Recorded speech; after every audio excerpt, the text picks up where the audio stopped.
Welcome to another day with Zenler. So we have the April edition of A Day with Zenler, and we've got lots of exciting things coming up today. I'm going to start off by showing you the brand new tutorial site. I'm just going to run you through that so you guys can see what's going on, how we've revamped it. We're also, with the new tutorial site, going to start updating things like the courses and stuff. So there's not the content so much, more the design. So it all flows in with what we've got currently. So I'm going to run through that first. Then we have a little bit of a pre-recorded session on setting up emails, which I know you guys are going to love. So I'm going to tell you where you can get the downloads for that particular part of the recording as well. After which, to round us up on the morning session, we have Mamit. So Mamit's coming in and she's going to be talking about converting and nurturing leads, which is a really important part of your course creation process or your membership plan. So let's jump straight away into the new site. So you can see here we have this brand new site. It's only the second time we've kind of showcased this. And I want to point out to you that what you see if you're not logged in. So if you're not seeing all of this, it's because you're not logged into the platform. So I want to just go into incognito here. So as if I was coming in fresh. And you're going to see here that we have the tutorials.newzenler.com site, and this is the main hub. So this is where you'd start if you haven't signed in because you maybe haven't got an account and you're brand new to Zenler. Then you're going to definitely want to go in here and sign up for Alice's webinar. So that will give you a tour, a demo of Zenler. So it'll kind of like really quickly, it will take you to all the main places in the site and give you an overview and an idea of what's going on the platform itself, which is really, really important. So you need to make sure, I'm just going to auto monitor the chat whilst I'm doing this as well. So if there's any viewers on here, if you want to say hi, drop that into the chat, that'd be great. So if you're brand new to this and you're coming into the platform, it's going to be the first place you start. So you're going to want to take that tour with Alice, so click there, you can book your free tour. I think she's on for about an hour and a half, and she'll be there to answer your questions as well.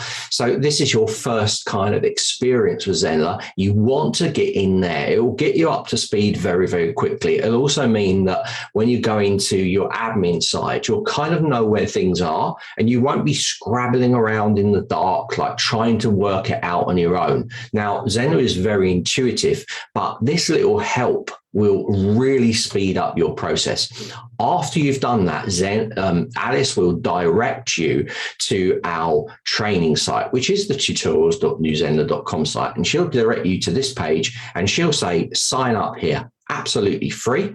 Okay, so put your name, your last name, your email address, and put your passwords in here. Remember your passwords because that's what you'll be doing when you sign in. Okay, so write them down and use a memorable word so that you can log in easily. And once you go into it, you'll then have access to all of our training. And we do offer a lot of training.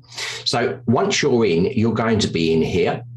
You can view your account details by going down here, and you can see here that we have the educational hub, which is this homepage. If you're in any of communities, you will see this. You have communities tied to some of the courses inside the platform.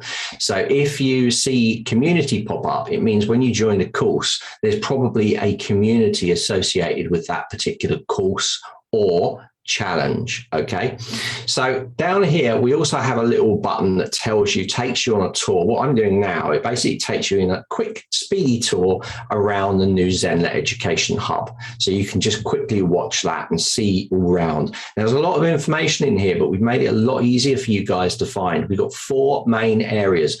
Those 4 main areas are on demand. These are all of our pre-recorded courses. Okay, so these are full courses, full workshops that you can work your way through.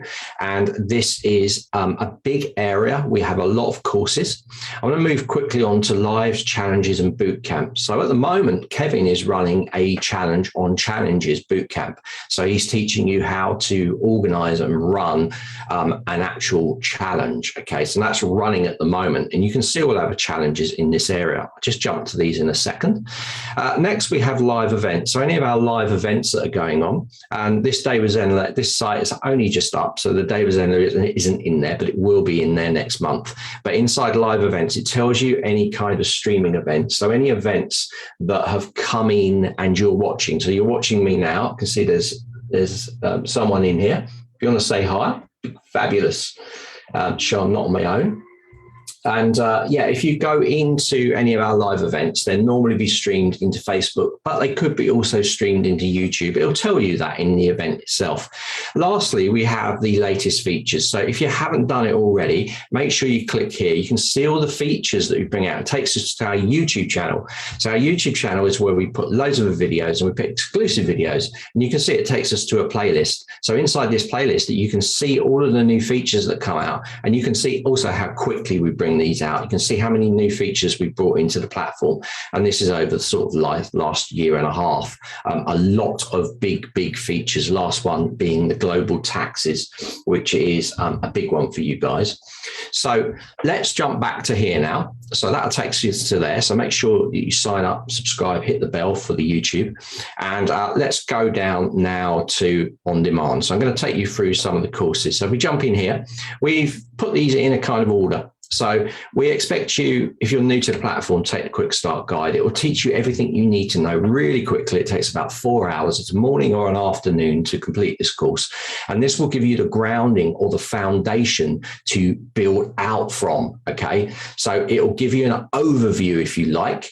You can write down, plan your courses out, and then you can take this guide and you'll be on track really easy. We've also included here, this will be combined with this, and this will be combined with this as well. But at the moment, we've got it on its own. It's just a PDF. You can just print it out. You can just check off the things that you do, that we require you to do, or we recommend for you to do. It's just a PDF checklist for you to just work along with the quick start guide. Okay. Now, after you finish these, you'll have a really good foundation on the course and creating your site, creating your courses, all these sort of basic things that you should know about. So from that point on, we then introduce you to the complete guide to Zenler. The complete guide to Zenler, it is big. So guys, if you go into this complete guide to Zenler and you go, oh my God, there's so many lessons. Yes, there are. But we expect you to use this to actually just cherry pick the sections that you need for that job. If you want to know more about the page builder, how to design pages, page builder is used a lot inside Zenler. It's used for funnels. It's used for your site pages. It's used for your course sales, checkout pages, course access page. It's used for your live pages. So we teach you how to use the things like the page builder. So just go through that section, learn it, and then you can apply that to multiple places. And that's what we've tried to do with the complete guide. We've tried to give you information that you can actually apply across in other areas of the site. So by learning one thing, you're learning sort of 4 or 5 things at the same time. Wherever you are, you're going to know that part. We also talk about more complex things like setting up your subdomain or your domain. These kind of things, how to set up the connections, the integrations we've got in there. There's loads of things. If you're running a membership site, like how would you run a membership site? I'll go through some options with you. You can choose the option you like, and you can then implement that into your brand new Zenler site. So going down here, we have sort of sub courses. Now, you eagle-eyed guys that are in here might have noticed that some of the course images have changed. It's just to go into our new branding colors. We will be updating the pages. And in fact, I'm probably going to run a live on how I update the pages as well, just so you guys can see, because I know there's interest. You've shown a lot of interest in how we put this site together. So I thought it might actually be quite a good idea to go in there and show you how I'm setting up the sales page with all the graphics and things like that. So I might do that a live stream into Facebook. It won't be an event. I'll just pop up and I'll just be working. So I basically would do this anyway, but I'm just going to just do this as a stream as well. No particular date when I'm going to put that in there. We also have, so under here, we have branding and design. So this, you guys that are not designers, we don't expect you to be graphic designers and those sort of things. There's all walks of life, all niches inside Zenler. So we decided that it would be really good. And with this particular course, this branding and design, actually did it with Ian Hamilton, who's an expert branding specialist, and he actually comes in and he shares his knowledge as well, which is good. It's not just coming from me. Okay, so I have my experience in design as well, 30 years worth, so you can pull away from both of us, and I think Ian has like 40 or something, so there's like 70 years of experience in branding and design best practices. So if you want to know a bit about it, we give you 3 rules with branding and design, and that is: make sure that you have your colors, make sure that you set your fonts, and make sure it's consistent. Okay, they are our 3 things that we say. As long as you stick to those, your site will look fairly decent, so even without any experience at all, okay, on branding and design. Next, we go on to ethically copy a course and layout. And by the way, guys, these courses over this year, I'm going to be adding quite a lot more information into these courses, because this one in particular is ethically copy a site course layout style. This was inspired, and lots of these courses are, from your feedback on the Facebook group. So you're like, well, I'm not a designer, where do I start? So then we did the branding and design. Then we got a question is, I've got a WordPress site. I want it to look like my Zenler site. I want my WordPress site to follow the same layouts and things as my Zenler site. So this inspired us to do ethically copy a site. So we got sites in there where we actually take things like Netflix site, and we just do that in the style of in the same style inside Zenler. So we do that in there. So it's a really good one. You can see how we're taking other sites. Could be a Wix site, could be a Squarespace site, could be a Drupal site, could be a Joomla site, could be a WordPress site. And we take all those and we just say, right, okay, we'll take this and we'll just convert it into a Zenler site. And I'll show you how easy it is in there. There's a lot of questions on the group, like, I can't do this or I can't do that. I've got a WordPress site and I need to get it across. So I will show you how to do it step by step. It's a really good course, this. People love it. Next, we have hardware, software setup. Now, people that are new to course creation, that are not used to being on camera, they are baffled a little bit by tech. So they're like, well, I don't know where to start. My sound is terrible. My camera doesn't look good, all these sort of things. So we thought we'd bring out a hardware and software setup course, and we're still working on this, to just show you what we do, and also tips and tricks that we have picked up over the years, and also tips and tricks we've learned from other instructors on our site as well. So we include them in there, and that gets you started. That gets the ball rolling for your tech setup. You can get as complicated as you want, or you can just stick with a webcam and a decent mic and off you go. It depends how techy you want to get to it. I will say about any kind of problems you have with image quality with webcams, a lot of it can be related to light. If you haven't got enough light, it's never going to look good. All right. So this is a really, really big point about any kind of setup. Even if you've got the best setup in the world and your lighting is really bad, it's going to look bad. So that is my key thing. Also, make sure you get a really good microphone as well. And obviously do test runs as well, as we do. We say test everything. Okay, so we come down here. This is actually all of our courses here. It also includes the challenges as well. So you're going to see we are going to be running a 3-day email challenge, how to run a summit challenge. We also have Kevin's Zen chat sessions as well. This is a networking session, quite novel, because you guys can talk to each other. So you're all in the same boat. You're all at different stages, and you can just pick information from each other and give each other ideas, maybe tie up in partnership, these sort of things. So the networking is really, really big thing. We have our Zen Zone sessions. These are Zen Zone sessions where you can come in, you have one goal to achieve, and by the end of it, you achieve it. So as I've said before, we have 5-day blogging boot camp as well. This is by Kevin, and he runs, this is a really successful one. We've got to launch your first course boot camp as well. These are evergreen, so he's just got these here. He will be rerunning them at some point. We got things like advanced ninja tricks. These are very advanced stuff. So if you're afraid of code or anything, stay away from there. We have Zenler templates. So we put a few templates together that we just, and that includes certificates as well, that you could download. We've given information on installing them, you know, how to customize them, all this sort of stuff. They're all in the Zenler templates. We have our Sunday live workshops, and this contains a lot of information. In fact, I'm going to be taking you back into this course when we run the second part, which is the making emails look lovely, because the recordings are from this course. Okay, so next we got marketing basics. If you have got your site, got your course together and not before, you want to jump into the marketing basics with Zenler, and you want to make sure you're hitting all of the best practices for your site and for marketing. It's not just because I'm ready to market my site. It might be that you need to go into all of your pages and adapt them and change them. Okay. Had a question come up the other day on the Facebook group, and someone was saying that they actually were posting their site and they were getting a funny image come up and stuff. And they were like, how do I change this? It's not changing. And these are sort of things that if they had already SEO'd their page, that would never have been a problem. So basic marketing is worth getting into, just even if you're changing your site and you're not ready to market yet. Just have a look at it, just do the first part of it, then come back to it later when you're ready to market. We've got live workshops 2021. So these were done, this is the second year here, and this is the first year here. And then we have a 5-day bootcamp, challenge bootcamp that's running at the moment.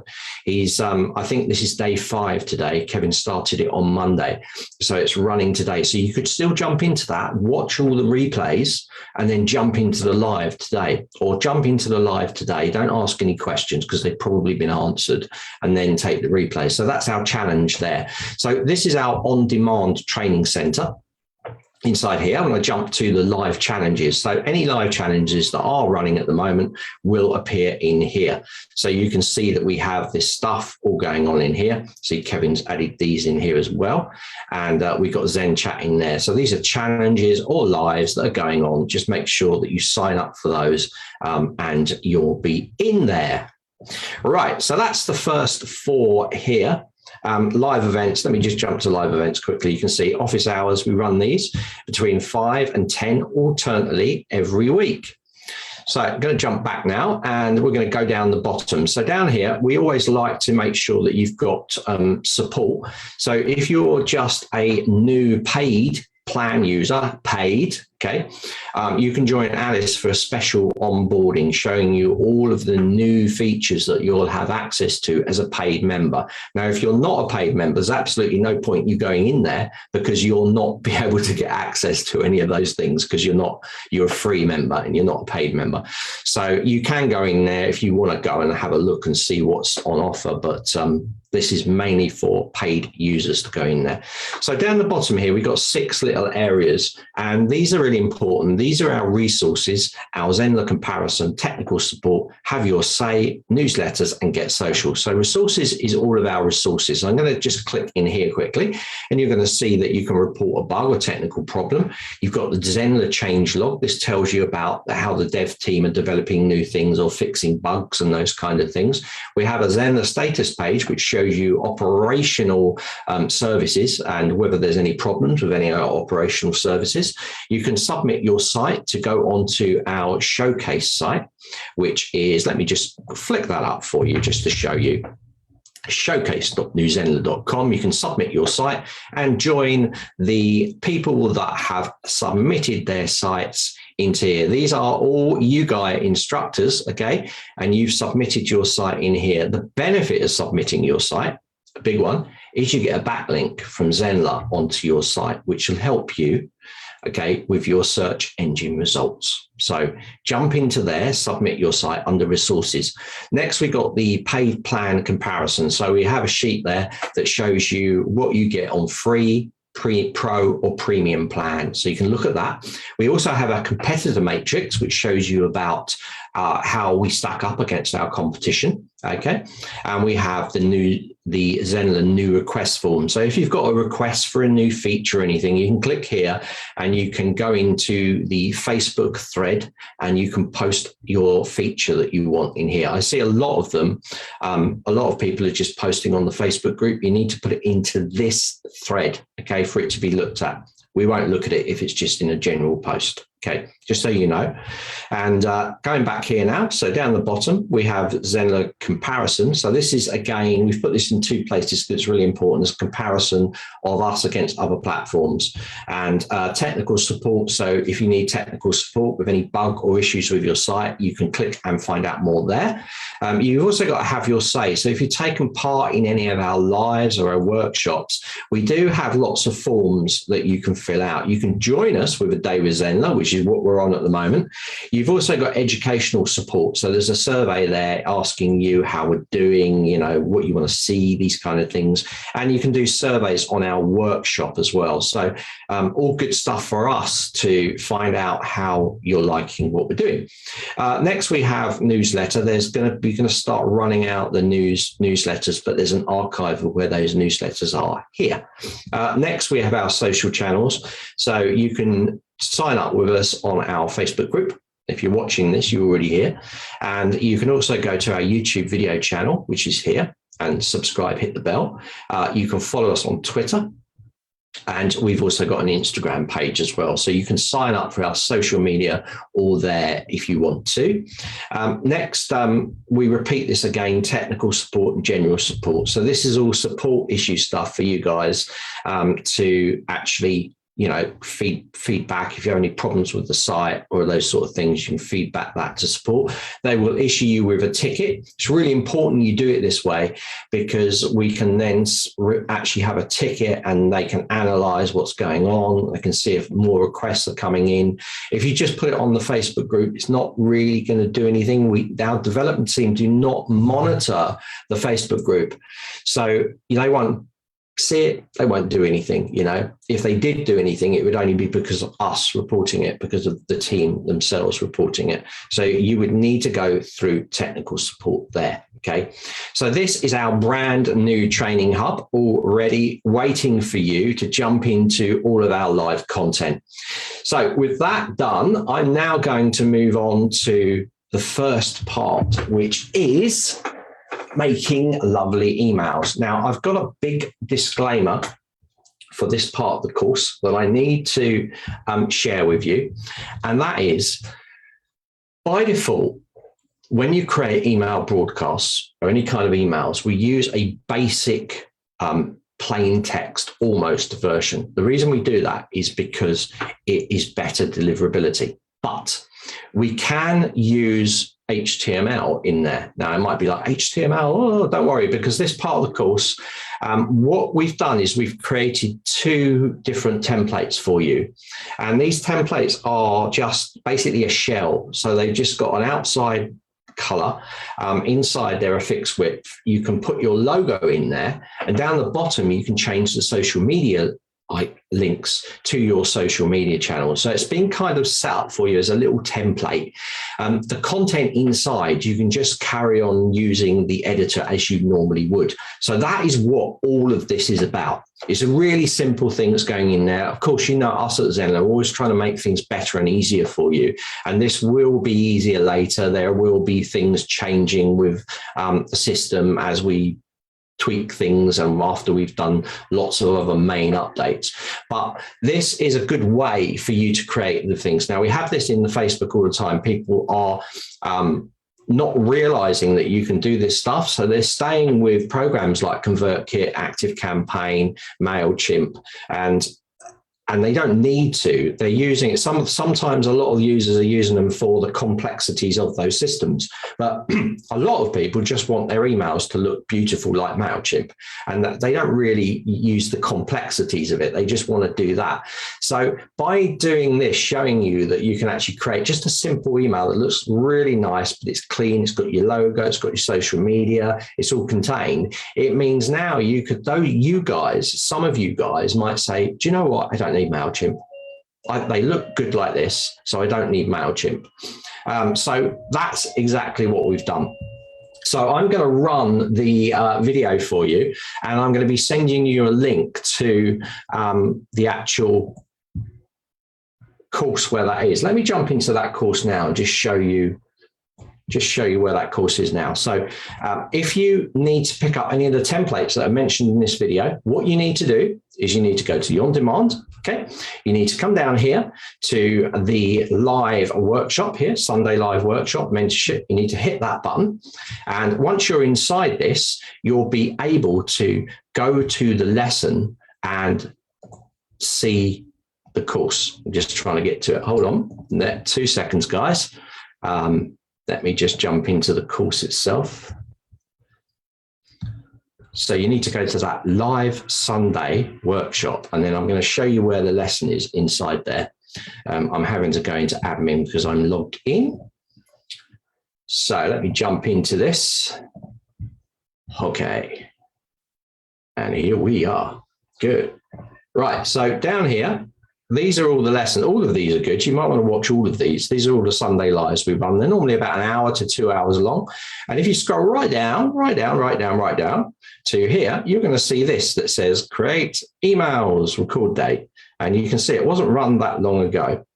And basic email recording, recording 2, recording 4, and templates and resources. So if you jump into the template and resources here, you're going to see that you can download those templates there. So if you're watching this and you need to get access to that, you can go in there. We've also got a playbook on there as well that takes you through the whole of this workshop and tells you what happened during it. Lots of content on here. It was run for quite a few months, and it should give you everything you need to know about creating lovely emails with Zenler. So I'm going to jump this straight into the recording now. And hi, Andrew. I can see Andrew's jumped in. Good to see you. Good to see you, mate. You're liking the new layout. Oh, yeah, great. Good to know. Yeah, know about the thread. Yeah, just have a look around. You know, it's there's lots in there. There's lots of stuff to do. So we're going to now move into emails, creating lovely emails. So if you haven't seen this one, Andrew, just make sure you go into that live Sunday workshops because there's lots of good recordings in there. There might be stuff that you want to just cherry pick out of there as well. So this is from that. This is from this series, and it's going to be quite long. It's about an hour and 20 minutes. So this is quite a long sequence, but I'll leave you with it. I'm going to be monitoring the chat. If you have any questions as we're working through this video, put them into the chat and I can just answer them going through it. Okay, guys, I hope you enjoy this, and I'll see you afterwards.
Hi guys. So I can see that you are saying there's no sound coming through, which is kind of weird.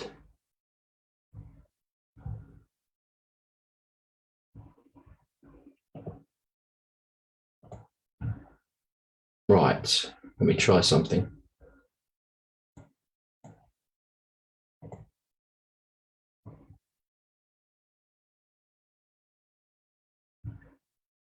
Right. Can you tell me now?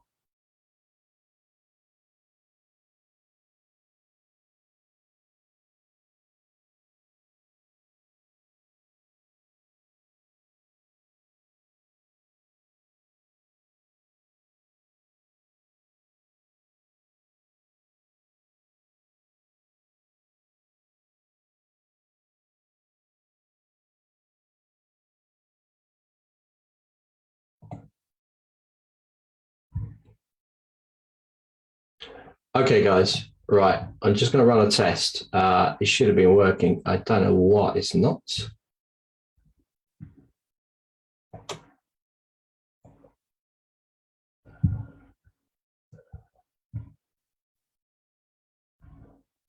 All right. Sorry about this technical problem. Let's try this.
Okay, I'm not sure what's going on there. That's kind of weird, really strange. So I'm going to just take you through it. And on the second session, I'm going to double check. You know, I did actually try this. I'm not sure. It's something to do with the cable recorder or when I upgraded something. I don't know. Sometimes these technical problems happen. So I'm going to just jump into this and start doing it. I wasn't really prepared for this, but let's just do it anyway. So,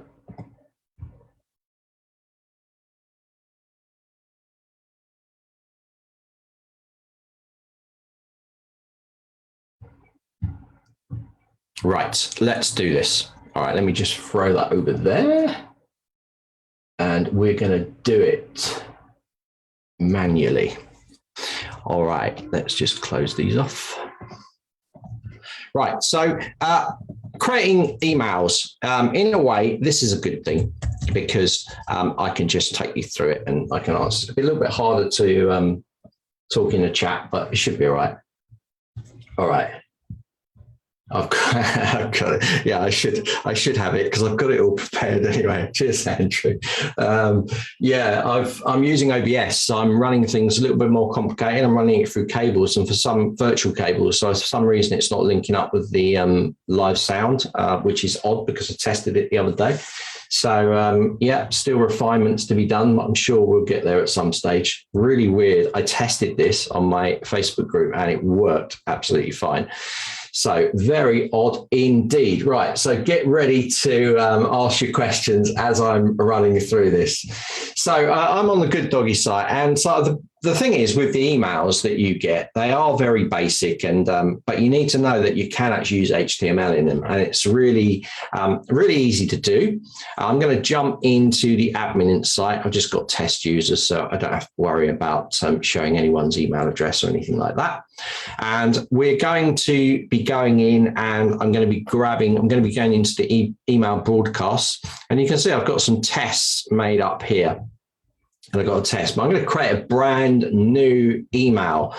So let's just call this A Day with Zenler. Okay, and create that. And that's going to set us up for our first thing. Now, as you know, you have your name on here. You have the from name as well. I've labeled mine with what it is. Okay. And the email list, this is something that throws people sometimes, is where you actually click the email list. So if you already got a list with people in, you can pick the list. But if you want to do it to all your contacts, you just hit all your contacts.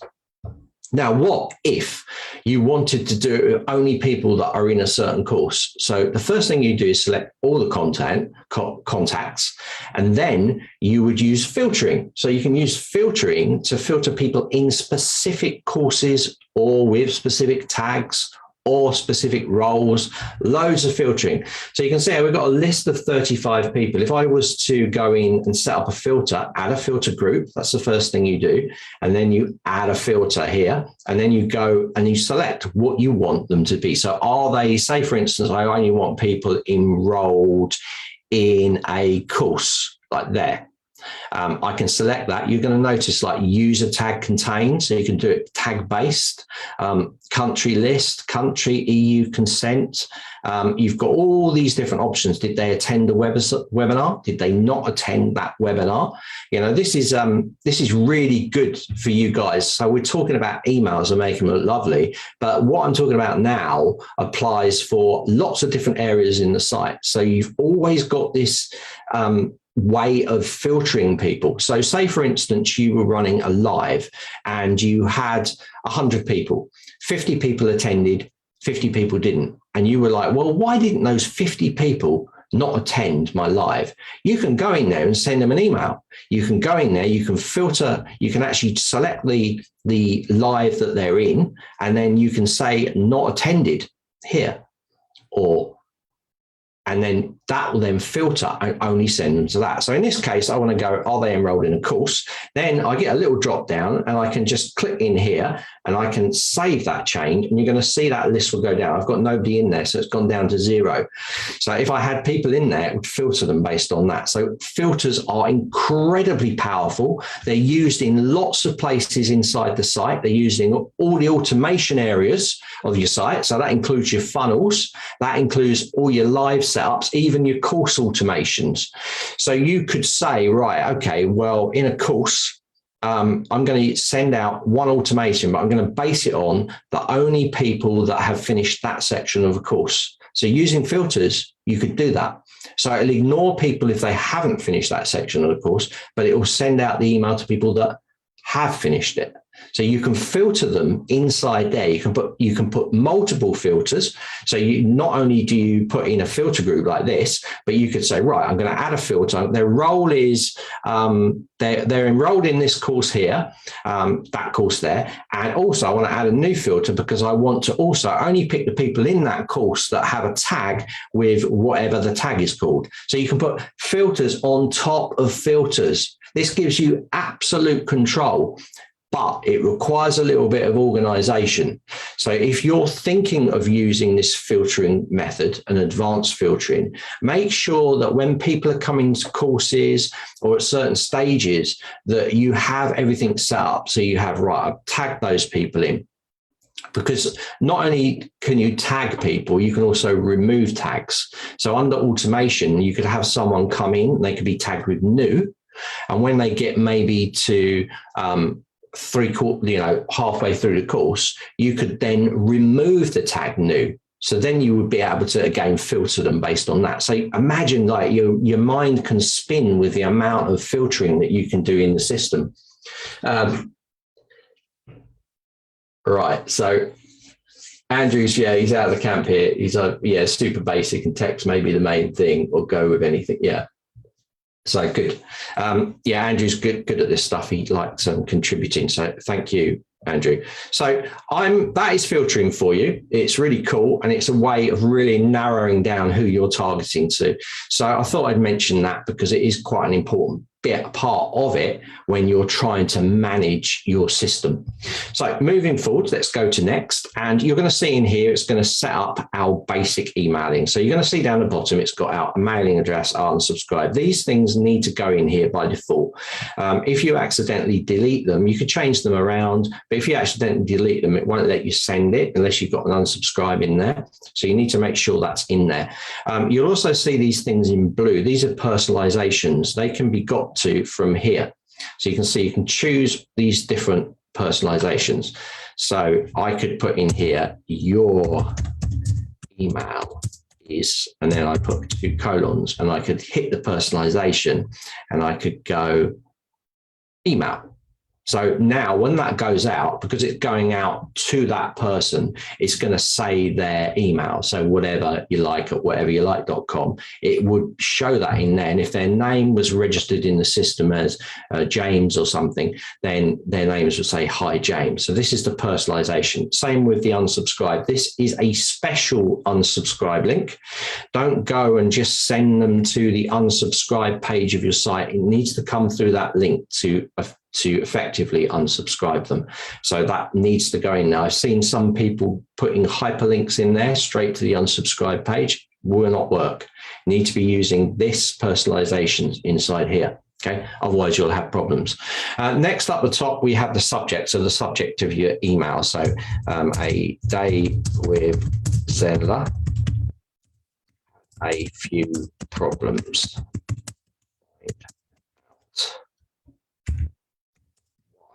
Okay, kind of cool. I've made this a feature.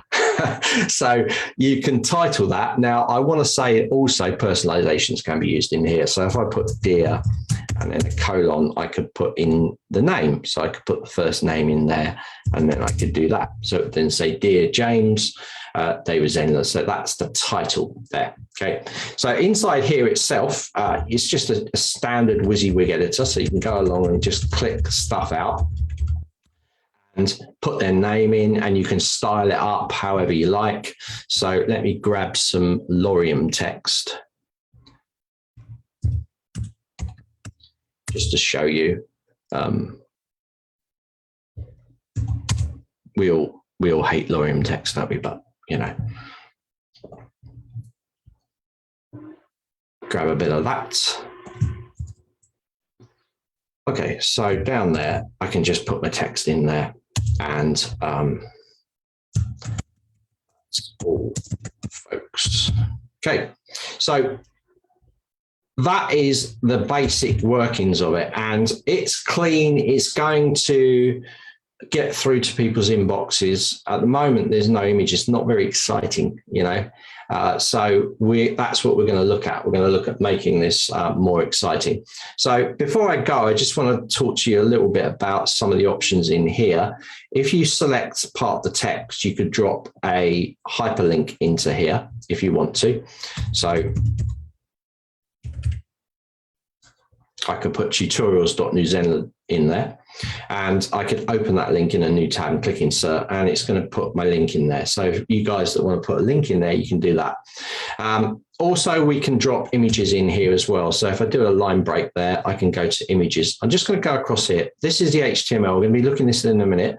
This is the formatting. So if I put in here heading, and then I select that text, I can go to the formatting tab and I can pick H1, H2, H3, H4, H5. These are just different sizes, and a normal text there, which is what we've got at the moment. So if I choose H1, I'm going to have that. And then I would probably use something like subtitle and use that in a different size. So I'll probably use that in H2. Oh, you need to do a proper gap like that. And select. Let's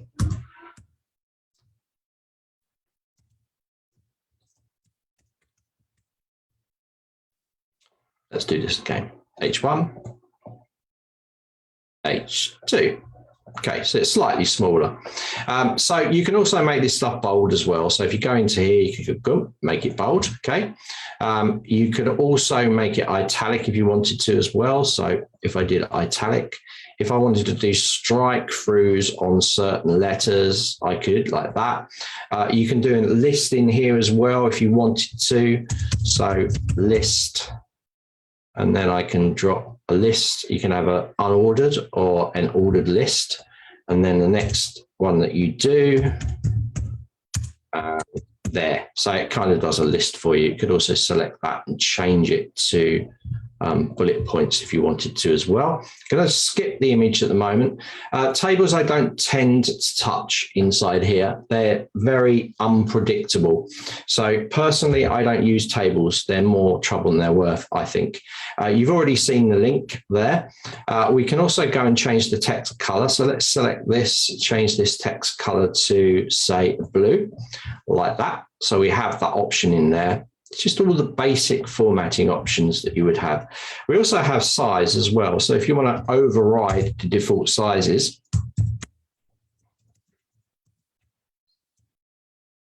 I could come into here and click size and change it. Yeah, so you can change that in there.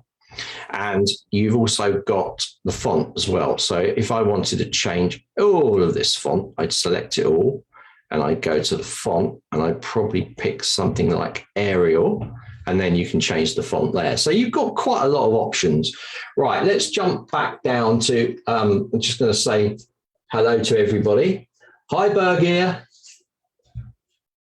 Andrew's put a comment there. Love how much Zenler invest in education. Yeah, we try, Andrew. Hi, Jacob. Hi, Tracy. We've got, I'm not sure I'm saying this right, docent. Rochelle's in. So yeah, good. Right. All right, let's get on with this. Let's carry on. Okay, so let's drop an image in first of all. So I'm showing you the default way that the editor works, which might be absolutely fine for a lot of you. So let's click image. Really important thing about images, don't have any of your images over, say, too big. We don't want to be, we want the image, we want the file size of the image to be as small as possible. Obviously, we want to keep the detail. We want to keep it sharp image and all these things. We don't want to be stretching an image, okay, which you can do. I'm going to show you in a second. But we don't want to be having an image that is huge and then rescaling it, which you can inside the editor. It's a really bad idea. So we want to keep our images at size. So depending on the size that you want them, generally I look at images round about no more than 700 pixels wide, you know, because otherwise it's going to go out of most people's email clients and it's just wasted file size. So if I put an image in there, say 4,000 pixels, that might be 4 megabytes in size, even if I shrink that image down and send it, the actual email size itself will be that big. It will be bigger. Okay, so you want to be using a really small image like 14K or something, or 5K, and then it's not going to have all that thing. So sizing images are really important. We get a lot of questions saying, all my emails always keep going into people's spam boxes. The first thing I say is watch the relationship of your images against text. You know, it should be, you know, you should be looking at no more than a kind of, I think it's 30-70, might even be 80-20. That's a 20% images to 80% text inside there. So when you're looking at it, it's not overkill. And you'll see that with lots of emails, they'll keep it look. So try and keep the images small. Use images where you have to make it look really nice, but don't bring them in. Don't use a massive file. I'll give you an example. If I choose an image, some of these aren't too big actually, to be honest, but if I was designing this, I would make sure it's at size. So I'm going to choose this one. It isn't actually that big an image there. It's quite a small image. But some people put small images in and then they do this. They stretch it.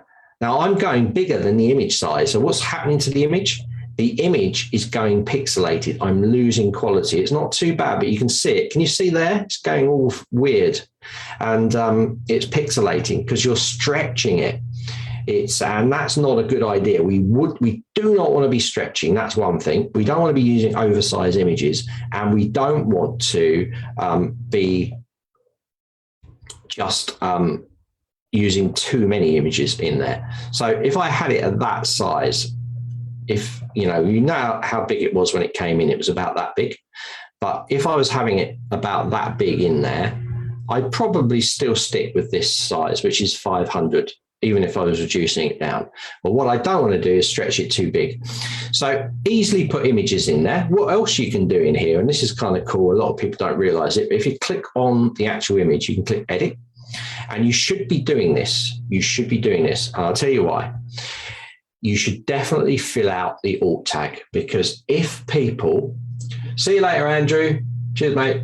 If people go in and they have image download turned off inside their email client, then what the alt tag does is it tells them what it's about.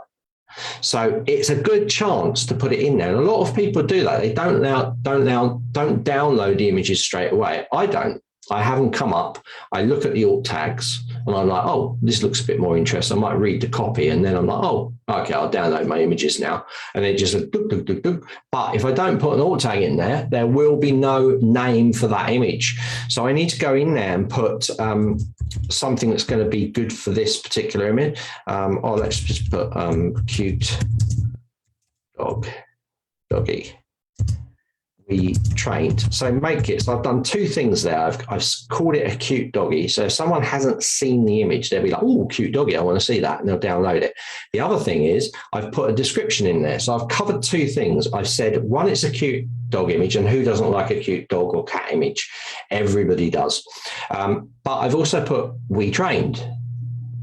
So I've given information that we've trained it as well. So it's like making sure that you're working efficiently with information you're giving across. Whenever you put anything into any pages, and this doesn't just include emails, this includes everything.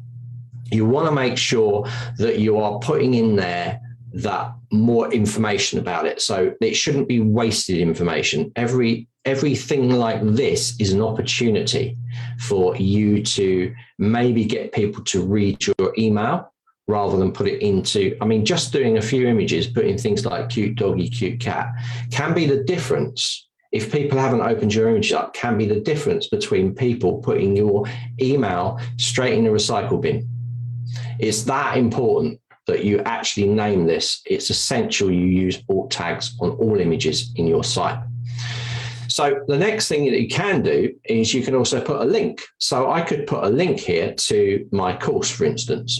Okay, so I've done that. So I clicked save. You don't see any changes on here, but it's there. It's actually in there. So if I click this little preview window, you can't see it says cute dog training, but it is. But I've got a link there. I can click that link and it's going to go to my training. Look down in the bottom left-hand corner when I mouse over this. Do you see that link coming up? Just like that link down there, you'll see that coming up at tutorials.newzenler. Yeah, so I'll go to that link. So this is a good little way of previewing what you're doing, but it doesn't end there. What else can we do in the default email? We can right click on this, click edit, and I can go to position. So maybe I want this to be floating right. If I click this and then I click save, bang, there it is. It's floating right, and I can move it down. I can click this and I can move it into different positions by clicking, holding the left mouse button and dragging. See the cursor's moving underneath this as I'm dragging this. I'm holding my left mouse button and I release. It's going to then go up. So this is a really good thing. Of course, you can reset it as well. You can go into edit and you can just change that and click none and click save and it will jump back. You could put it in the center if you wanted to as well. I prefer left or right, but you could put it in the center, or you could put it left. So there we go. Now it's left. So we could do exactly the same. You can move that around there and it's going to pop around. Doesn't work so good on that side. Let's go edit. let's go right click there. So move it around. So that's a really good way of making your emails look good straight away. So what I'd say is go down here and go in and drop a logo. So for instance, I'm going to choose our good doggy logo. I think this is the right size. So straight away, I've put in my little logo inside here. I can go to edit and then I could put that in the center. So already this is starting to look a bit more like an email. You know, I can put some little emojis. This is really good as well. You can put emojis in here if you wanted to. So let me go to emoji world. There it is, get emoji. So I'll just grab a little emoji. Let's grab a smiley face. I found it took the size of this on as well. So this might not work exactly how we want. There we go. Drop a little emoji in there. And you can make it just a little bit better. So he's even gone italicized, that emoji. Kind of weird. Yeah, so you can have some real fun with that. And of course, you can put things like a signature in there as well. I'm not sure I've got one in here. But if you've got a little signature, you could just drop that in. So you could create a little signature in something like Canva or something like that. See, this is quite nice. I've got little PNG dogs. See, that would be too big really, but they're all, I don't tend to go over sort of 500 and then just put that right. Of course, you know, let's do things right.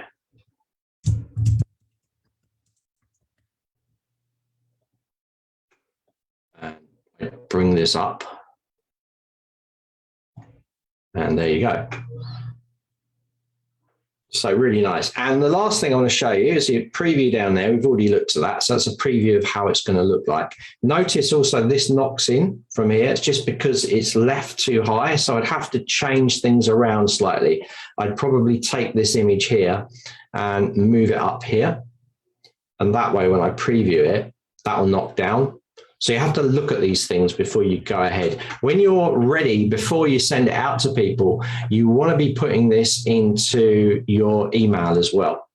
So make sure you can send yourself a test down here, and that will sort that out. Okay, so that is the editor there. So a lot of you might not have realized some of those things you can do with the basic editor, such as like dropping images in. I think that's the biggest one. People are like, oh, I didn't know I could do that, because it's kind of a little bit hidden. You click it and you see it. And also people don't realize about this as well, that you can kind of drag this up and down. So these are really good things to do in there. You've got the formatting, you can change the font, the sizes, you can change the colors in there. And but it's all very basic, so it's nice and easy to use. Now, if you do, one last point, if you do go and accidentally delete these out, you can always put them back in there. So you can put mailing if you want to, and then you can drop in, or what I tend to do is just drop them straight in, just separate them. So because they're labeled anyway, I just go in and drop it straight in here with unsubscribe. Then I put a little line between it, and then I just drop in a mailing address. That for me works. Oh, we can also align stuff as well by the center.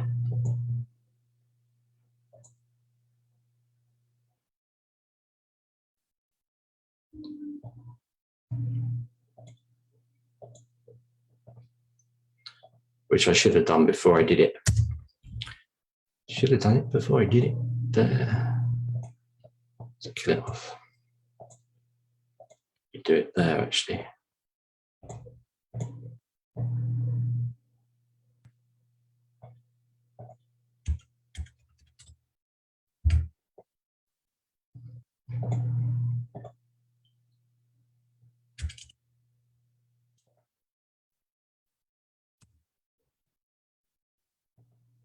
There we go.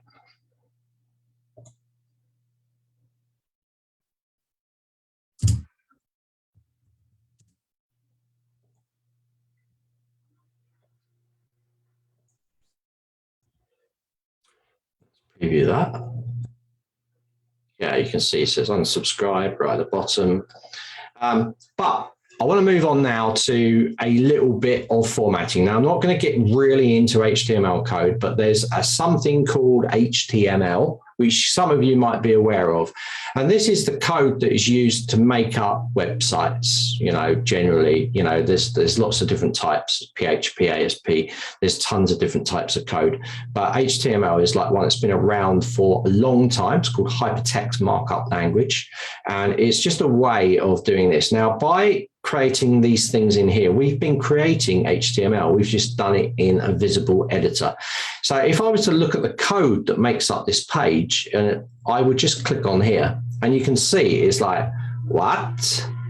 I don't get that at all. But it's actually not that bad. It's like when you look around, like look at, I've got my little emoji in there. So I know that that refers to this little emoji here. So you can see text around it. So it kind of makes sense. And what the markup point, it's a little bit of HTML cool stuff for you, but what the markup part of HTML is these, whatever is enclosed in these little tags. Do you see them? And they always have like an open tag and then a closed tag. So I'm going to give you an example. If I use P, which is paragraph, right, you can create a little bit of a paragraph break. So I'm going to do P, okay, then I'm going to just keep repeating that. What you're going to see in the code, we're coding now, guys, it's easy. PPP, I've done PPP. What's going to happen is it's going to go paragraph, paragraph, paragraph. It's going to drop them down. So let's have a look. And let's go up the top. Look, I've got a massive gap now. That's because inside here, let me just put some gobbledygook between these little tags, these P tags, and you're going to see little lines of text dropping in there. So that's your first step in HTML. Now, I don't expect you to know that. I'm just giving you a little bit of an insight in what happens with HTML. All right, so you kind of understand it. So you don't have to be afraid of it. It's not anything to be afraid of. Like if I'm playing around with code, what I'll do is I'll press Control A, I'll copy it, Control C, okay? Then I can play around with this as much as I like. I can delete great big blocks out. I could take this and delete a big block out. Then I could go in and look at this and go, oh, let's remove that image. All right, okay, oh, it doesn't look very good. Then I can go in here, Control A, delete it out, Control V, paste it back in, and I'm back to where I started. So you can't break anything. As long as you remember to copy code, you can't break anything. So that's going to lead us on to our templates that come included with the live Sunday mentor workshop. So I've got to check to see whether I've got my, let me just move this monitor, whether I've actually got my files, because I wasn't prepared for this. So let me just jump in and grab the files from the course. And then I'm going to show you what we've done for you and how you can use it. And it's really easy.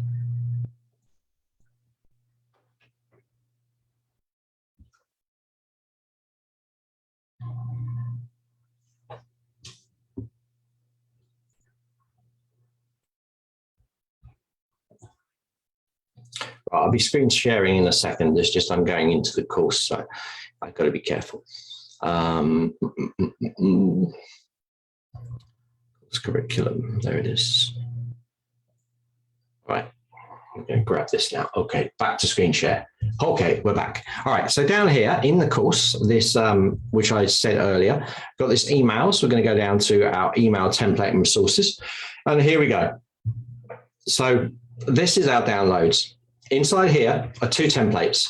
One of them is what's called a fluid width 100%. So that means that that particular template will go up and down depending on the client side screen size. So it'll go up and down. There's another one in there called fixed width 700 pixels. This is a fixed width 700 pixels. And the one that I prefer to use. It'll show well on mobile devices and it'll also be fixed width. So if it's 700 fixed width, I know that if I want to do a full width banner, I can do a banner at 700 and it will fit the full width. That's why I do it. So I'm going to click in here. We're going to download a little zip file downloads, by the way. We're going to go to showing folder. And I've got lots of stuff going on in here. Let me just delete that out. And here it is here. So there it is. That's my download. I just downloaded that template. I'm going to click this and I'm going to extract it first. So let's go up one. Right, right-hand click, extract all, click extract. There it is. So I've extracted it. And inside here, you're going to have two templates. So we have this. I told you we had the full width one and we've got the fixed width. I'm going to use the fixed width one. You're going to see this is it here and nice and easy. And what we're going to do is I'm going to right-hand click and I'm going to open it up. Now, if you're using a Mac, I think you've got something like Notepad or Mac Edit, Text Edit or something. On a Windows, you can right-hand click, open with, go down to WordPad. Go down to WordPad. You're going to see a lot of code. Don't get worried. It is actually all marked up for you, but don't get worried about it. Select all, Control A, right? Control C, copy it. Right, let's close that down. Let's jump into our template page. Let's open up the HTML. Let's select all. Let's delete it all out. Let's paste that code that we just took from the document here. And let's go back to the WYSIWYG editor. And here we go. So we now have something that's fixed width. Now, don't worry about these seeming to be in a column. They're not. They're actually in a row, okay? So if you go to preview here, this is what it looks like. So nice and simple to use, and it's all set up for you. So you would go in and change the logo. So the first thing you would do is probably hit delete, and you go into here and you go and choose your Good Doggy logo. Bang, done. You would go into here and click edit and set up your social links. Okay. So you can change that if you want to whatever your company is, Twitter page. You could actually delete them out as well. So if you click on that, you want to delete one of them out, you can. And that is the top and the bottom. You don't have to worry about the sides, and you can carry on as you want to in the editor. So you can drop your text in there and it will be done. So if I now preview this, you've got that nice logo there. This is on a transparent background, by the way. So it doesn't matter what color I pick, it would change. Now I was talking about a little bit about HTML, and I was talking about these, you know, being able to change code and things like that. And if you want to change these colors and things like that, I have actually included it in here. Take the course. I'm not going to cover it here, but go into that live mentoring on Sunday, and I go into a bit more detail about how you can change things like the color. So if I wanted to make the color, for instance, let's make it red. The outside red. So I can change color easily by just going in and changing things in here. And I'll show you how to do that inside the actual course part. So I have there, I think I have text body. There we go. So I probably want to make that white. So the top part is white. There, so that's nice and white now. And, you know, you could do the same for the bottom as well. So you can change this around, look into the course, but this is how you can create nice, you know, it's nicely set at the same size, and it all works. So hold on a sec, because I'm about to send a test email to myself, and I just want to show you how it looks. So let me do this now.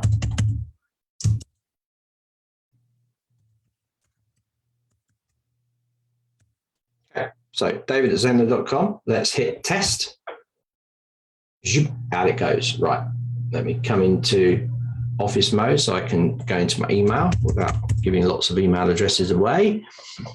And it's going to pop up in my email. Got to remember to share again. Okay, there it is.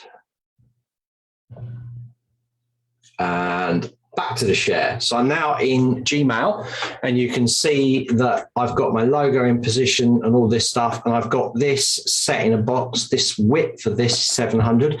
Again, remember you've got the template in there that does 100% as well. So you've got the choice of choosing either of the two. Really simple, guys. We don't want to overcomplicate this. It's just put that in there, change your logo up, maybe change the top, the bottom colors, and then you can get something that looks a lot better. Now, what is the advantage also of doing this is that once you set it up once like this, you can use it again.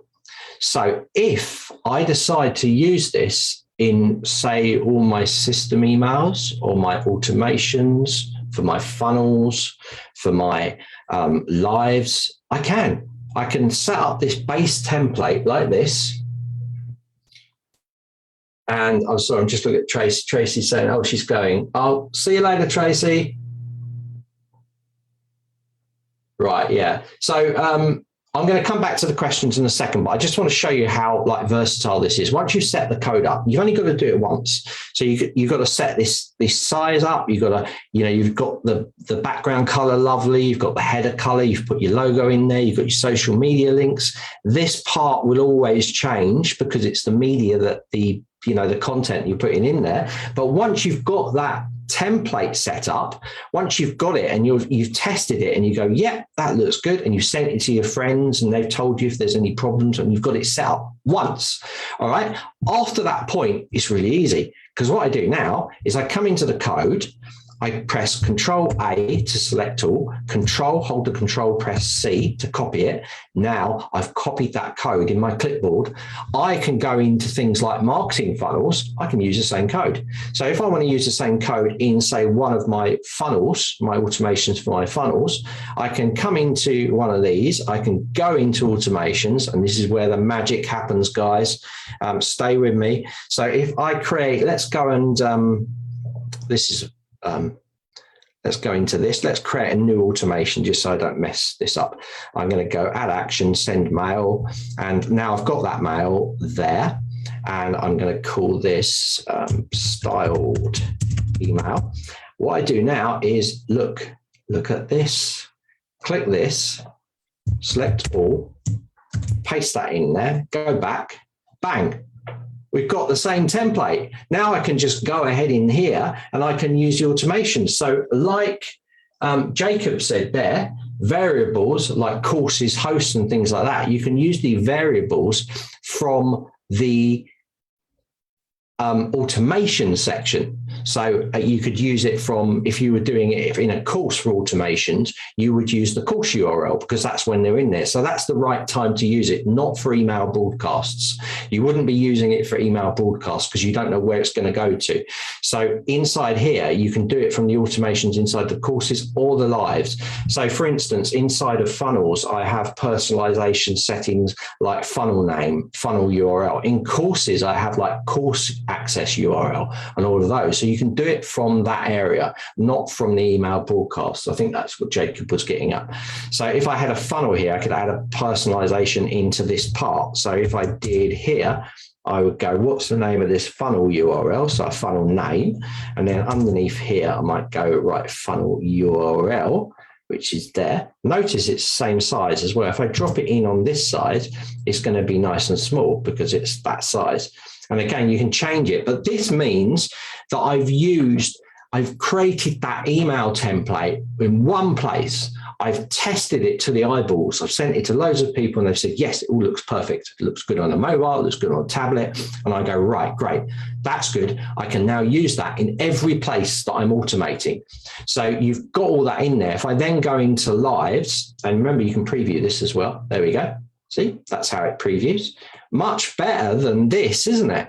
Like if you go into, let's just clear this, doesn't matter. If we go into that, it looks a lot better than that, doesn't it? You know, just a plain text. We can also do this for lives as well. So if I've got a live set up, I think I've got a live.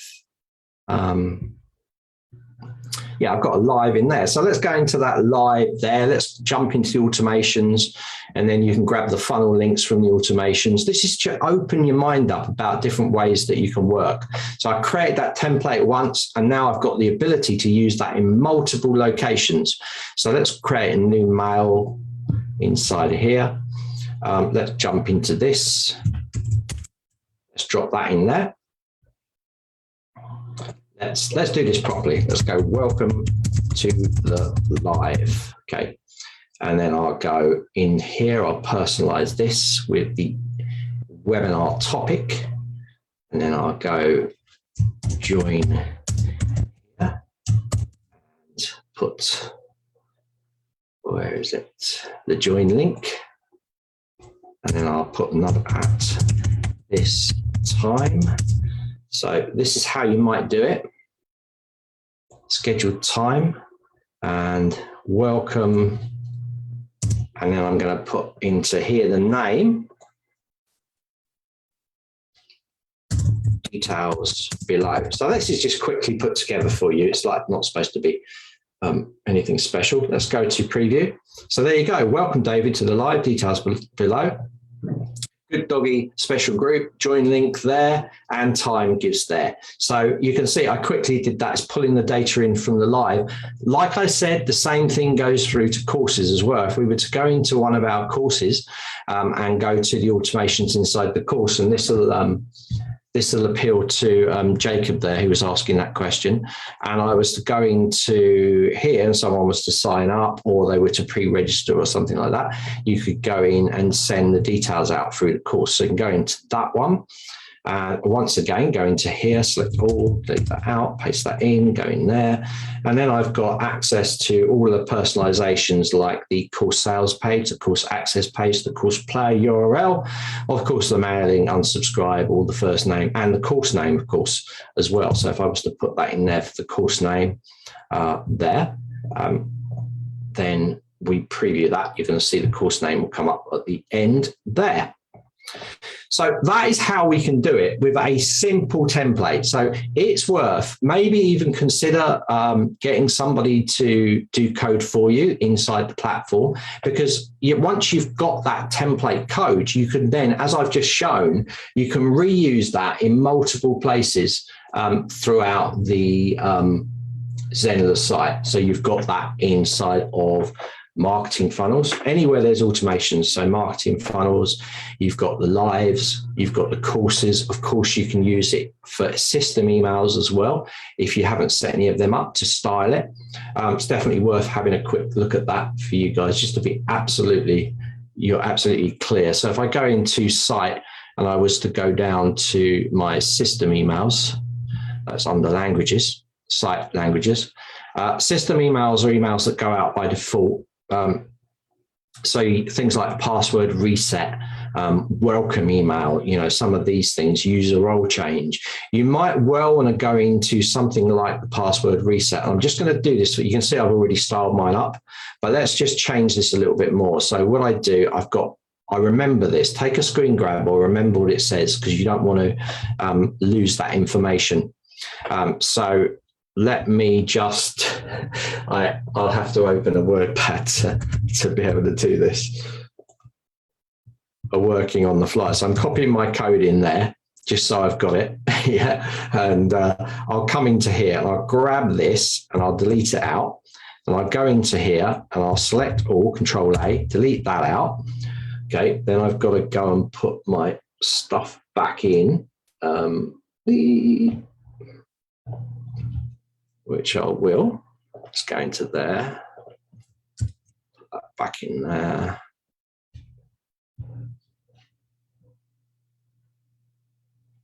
And then I can take my WordPad, put that right at the top and paste that in there. Okay, and I've got that. So I'm going to cut it, go into here, paste it, maybe change the size because it looks like it's gone in at the wrong size. like that, and there we go. So I can change that to password. This is a test site, doesn't matter. Reset.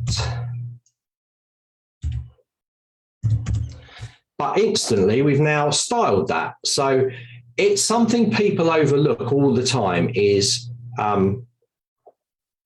to actually, people overlook setting up their system emails. But I always advise, whenever I'm doing any of the Sunday live workshops or anything, I always advise people to go through all of these, and just to make sure the wording is correct for your particular business, that you have your logo. If you're not going to use the templates, at least go and drop your logo in, because it takes 2 seconds. You can just choose your logo, drop it in there, save it, move on to the next one, but it makes it all branded. You also want to check the wording, the way that it's said, because obviously we've written this out and it works for everything, but your wording for your particular business, and even the spacing and stuff, might not be how you like it. You might have your own signature down the bottom. You might not want to pull in that custom owner's name field. So, you can do that. You can just change it in here and make sure it's all working. But do make sure that you have all these fields in here that are included, because there's a reason. Otherwise, you'll start to get problems happen. So make sure that you are either doing a screen grab of this and you're making sure you're putting all of the personalizations in that you need to. Okay, but work your way through them. A lot of people have not. I guarantee you there'll be people watching today that will not, probably more than 50%, that will not have gone into their system emails and put their logo in there, or even checked the text that people are getting. Some of these emails you don't see. It's like the password reset. If you've never used password reset on your account, you don't know what the text says. So, but your students will, because if they've reset their password and they go in, they'll be like, oh, where's the logo? Oh, this wording's different to how the site is. So by going in there and checking that all the words that we've used are correct, then you're just covering yourself. So you can just go into each of those and check that they all look good for you. It's a really big thing.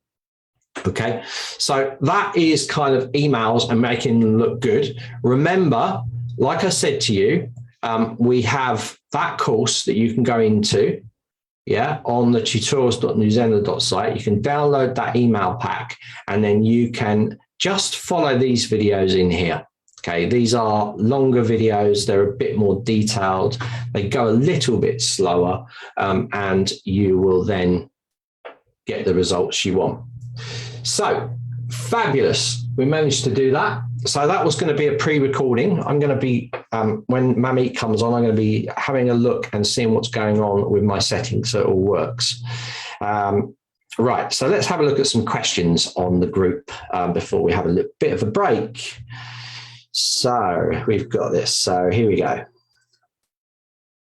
Yeah, so Andrew's got here, I'm in the camp where we either keep the email super basic looking, just text and maybe one image, or go all out. So there's a thing between the two. We actually produced the newsletter out. You guys probably saw it. And we've had people saying, how did you make it look like that? People were like, oh, was that taken from the blog? And we're rethinking that at the moment. We're going to keep things really super basic. We're just going to be putting an image and using some emojis and things like that, just to make it look to have the best of both worlds. You're going to notice with emails nowadays that they are starting to look a lot less cluttered than, say, maybe 5 years ago, where people used to put as many images in there as they could. Things change as you go forwards. The good thing about the plain text versions is, and that's probably what Andrew's saying there, is that the plain text versions obviously have a higher deliverability rate because they get through things like spam. And if you're not used to doing things like resizing images or understanding the ratio of images against text, then you might not be doing yourself a favor by including too much, because you just might have the stats wrong and then things are going into people's junk email and things. Definitely make sure inside the site that you've authenticated your email address if you're using your own custom email address. That's just a prerequisite. You should be doing that, and then you'll see that they will go through. We run tests. I mean, it's a good idea also to run tests, make sure that mail are not going through to your spam, to your junk mail. Send it to friends and ask them whether it's gone into their junk mail, if they see any problems with it. Look at the email on things like your mobile phone or your tablet, again, just to check.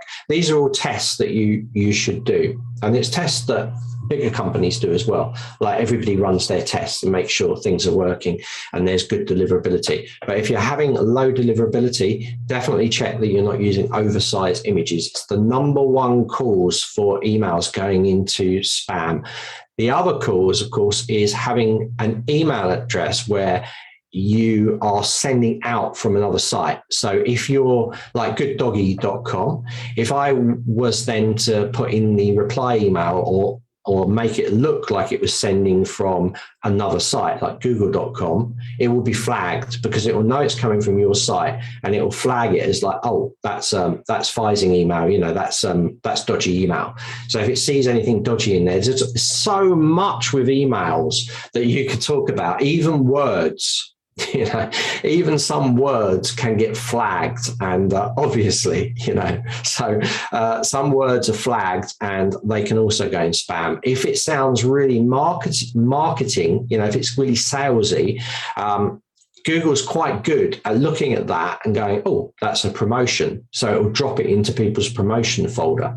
So if you're using pound coins like sale, pound signs or currency signs or sale or these kind of things, again, it will pick up. There's a whole,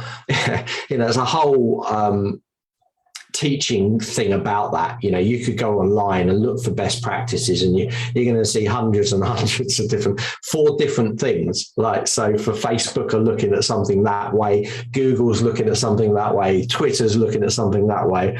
I think the way I look at it is just be absolutely transparent. Don't try and be too salesy.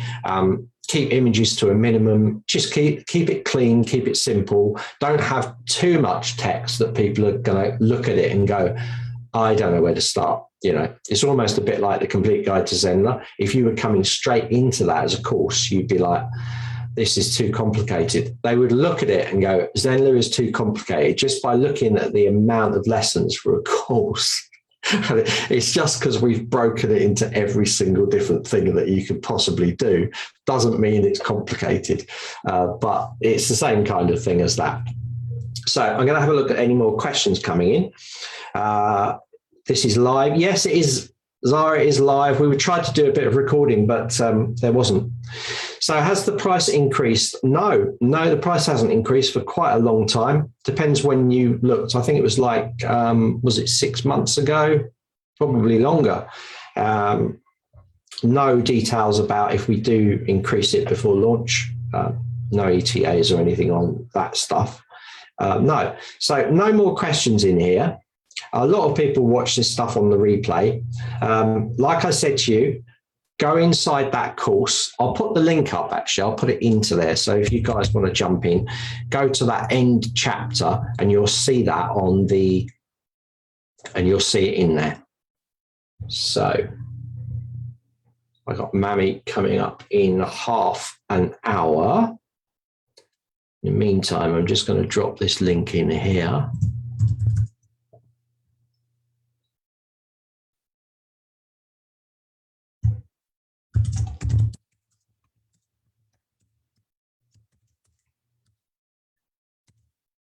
Okay, so that's in there. So you know where to go. Scroll right down to the bottom, look for emails. You can download those 2 templates in there. So that was that part of it. I did have pre-recorded content. I have some pre-recorded content for this afternoon, which I've got to get to work. So I'm going to be looking at that in a second. And for now, I'm going to take a quick break and Mammy will be on at 11. So having a quick break now, and I'll be back very, very soon.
Hi guys. So not seen any questions drop into the chat. So if you want to drop a question in there before Mamie comes up, then I can answer them.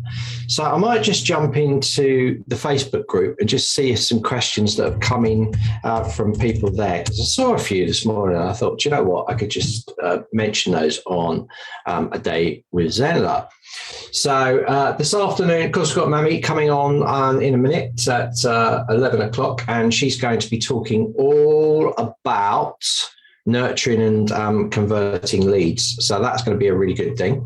And this afternoon, we've got quite a big plan. If everything goes well, we've got Alice on at 3 o'clock, and then we've got a little presentation on a WordPress conversion, hopefully, fingers crossed, and also some great tips as well. I'd shared quite a lot of tips in a live that I did, and I really thought, you know what, that's quite standalone, so I think I'll share those in session 2.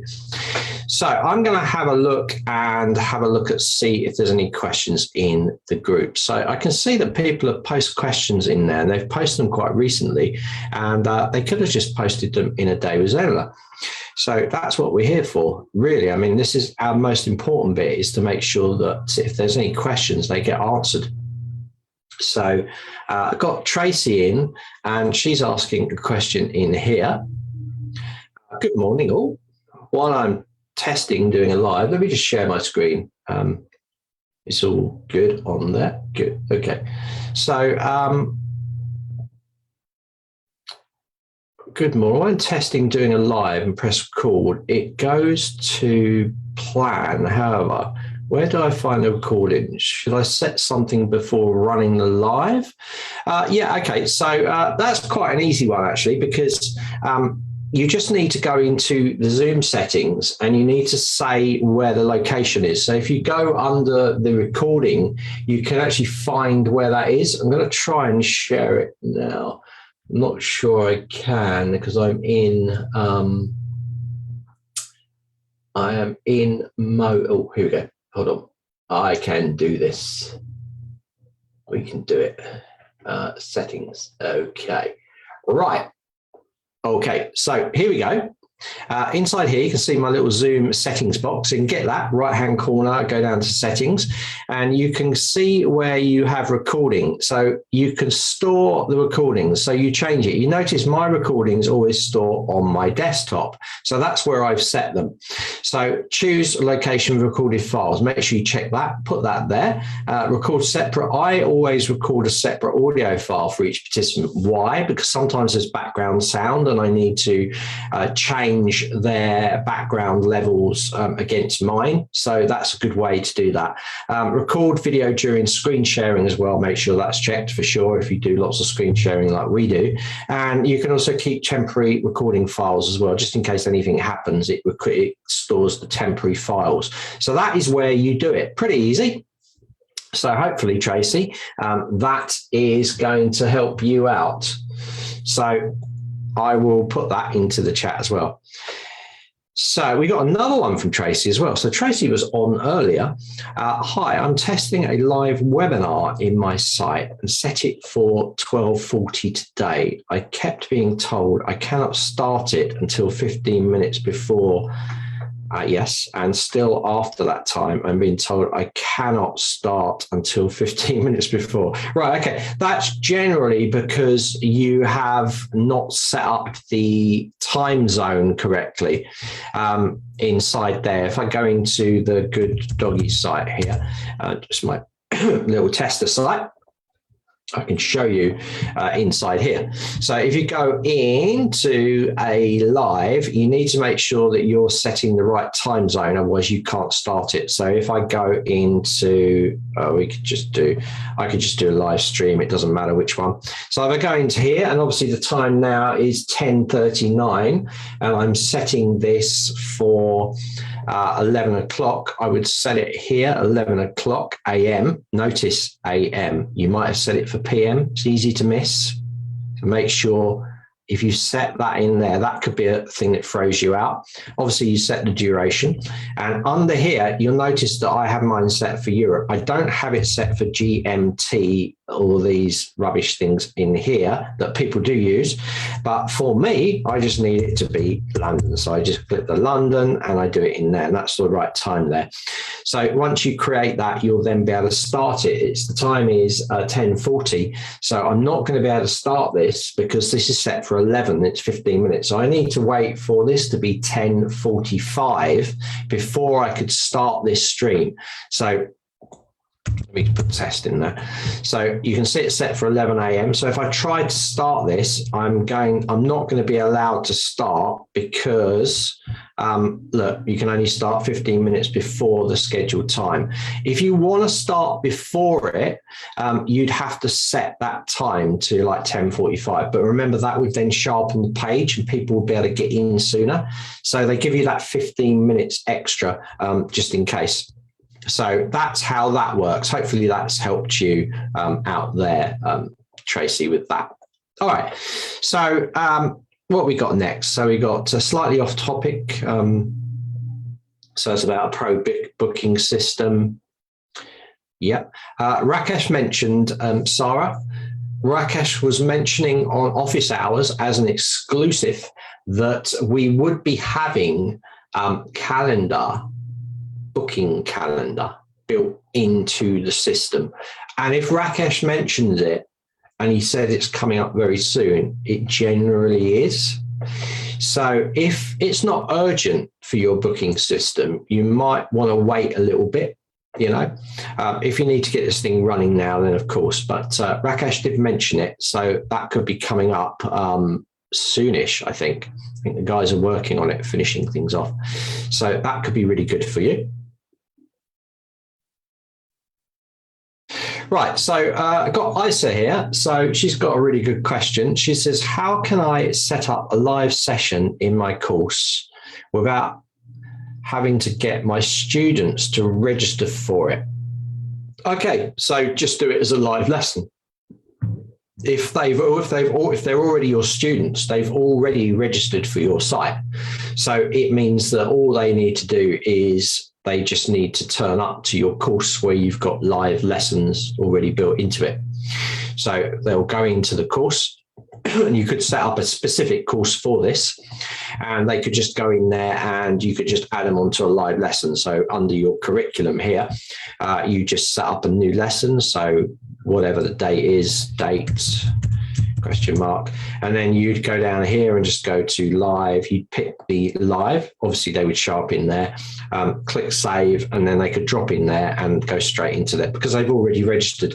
The other thing is that if they're in there and you're using any of the webinar blocks, they can just click book my spot and they'll also drop in there as well.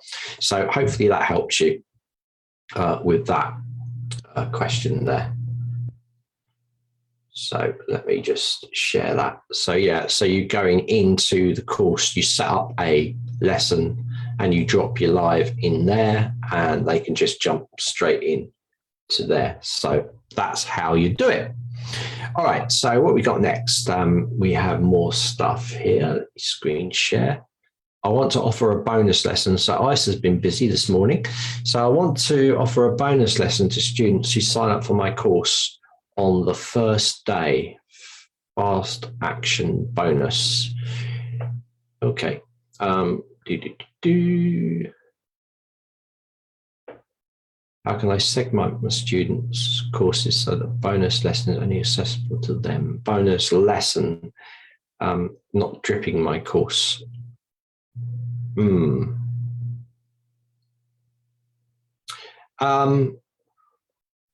Yeah. That's a problem. You might want to, because it will show, I was thinking maybe you could use tiers, but then if you use tiers, then the lesson that's available to the others, the people that come in afterwards will see that, but they won't be able to go in there, and that's going to annoy them. So what I'd probably do is I would tag those students coming in, and once it closes, stop the tag being activated, so they're no longer tagged, and then maybe set up another course with just a bonus section for those guys, and then just use bulk actions to export the tagged users out. And then when you import them back in, you just need to do a simple export import. So you export the users out based on that tag. When you bring them back in, you just enroll them in that bonus course, only the people that are tagged. And that way it will only keep the people that are tagged. They will be automatically enrolled because you'll be doing it yourself. The other way to do it is to actually give them, set up another course again, but actually give them a coupon so that 100% off, so they can just get into that. And again, you can send an email out to them with that, with the link in there. That could be quite good because that could be automated. So you could automate that in course A, and you could base that on a tag. So only send that email out if they have this tag. And then it will go out to them. You could then create one coupon. They could then just get in there. And when everyone's in there, you could then just delete that coupon out or something. So that's two ways that you could do it. But to actually include it and not let others will be able to see that content and they'll wonder why they haven't got access to it. So I think you need to split that content off.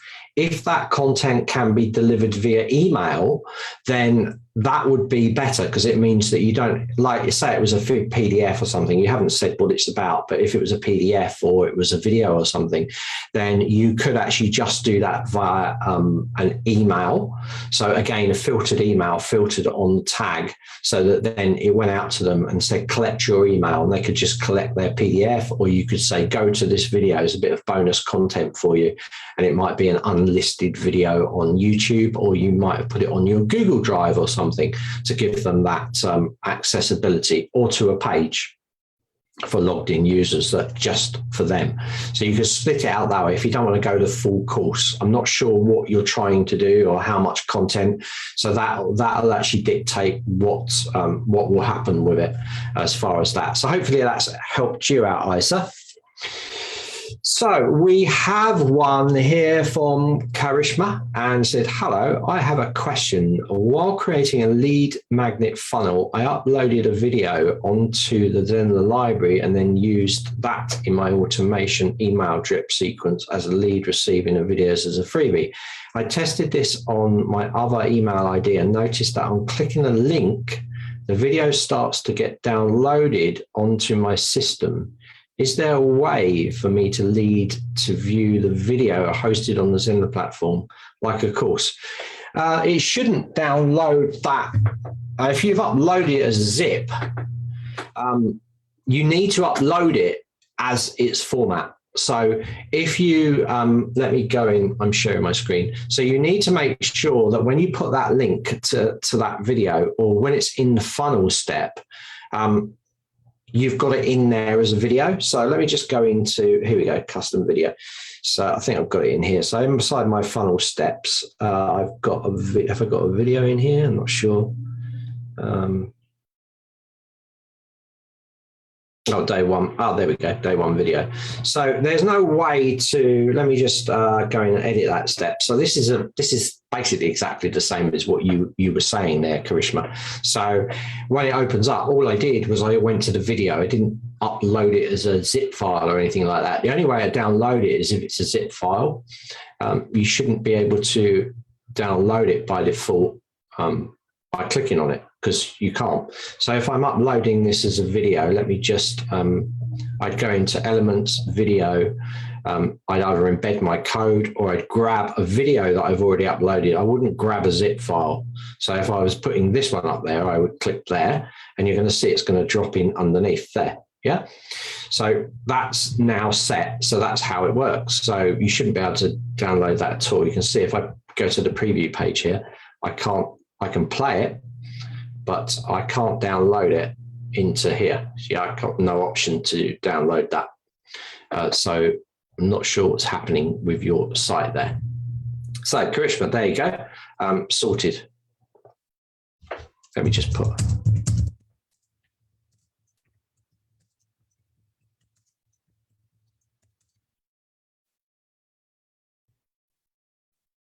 Yeah, let's just answer these because people are not around.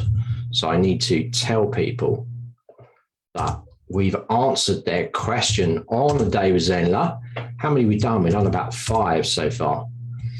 This is what I love. There's so much info.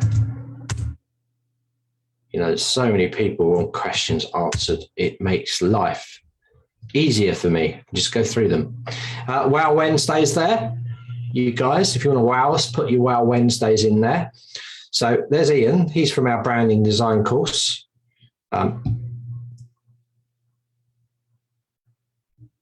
So anyone know a quick fix to disable students' ability to copy and paste? Now, I answered this already. There is no way to stop people copying and pasting.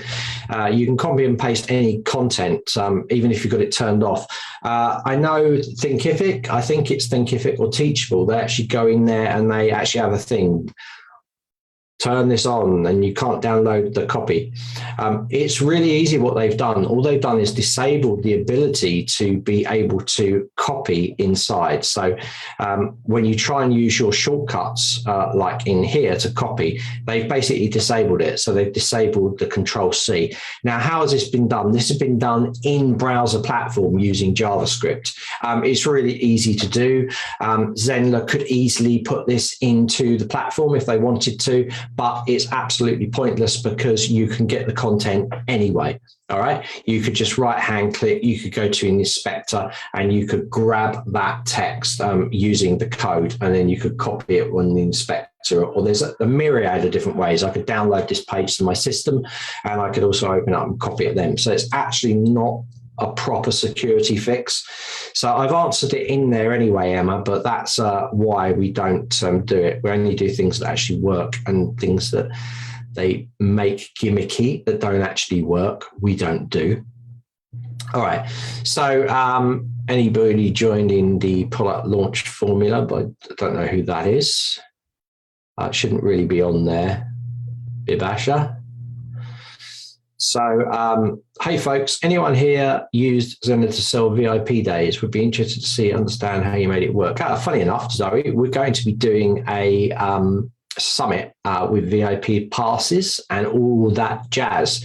So Alice is working on that. I've already set the challenge part up for a summit challenge that I'm doing, but we want to run a summit showing you all of the good features that we can do. And then straight afterwards, we're going to be putting a challenge on running a summit as well. So we've got that in place. There's quite a lot of work behind it to be done by Alice. I've done most of my bits, and we'll be doing that pretty soon. So that'd be quite exciting. We know a lot of you are interested in running summits, symposium, VIP days. So this will give you a really good way to get into it and understand how it all kind of works from Alice's point of view. She runs a lot of these things. I run a lot as well. I don't really call them summits or symposium. I also join a lot as well. I kind of like even Day with Zenler, if you like, is a summit. You know, it's just you're on, just doing your stuff, and you just got a collection. It's more the hardest thing about a summit or symposium, I think, is just organising the people around it, getting everything to work. Because, but you can use a lot of different tools to get stuff working. So, anyway, Zoe, we will be covering that for sure. I found Zenler not helpful and not user friendly, and do not want to continue. Oh dear, oh dear. Just got an email stating it will auto-renew on May the 5th. I do not want that now. How can you cancel it? So send a mail to support@zenler.com.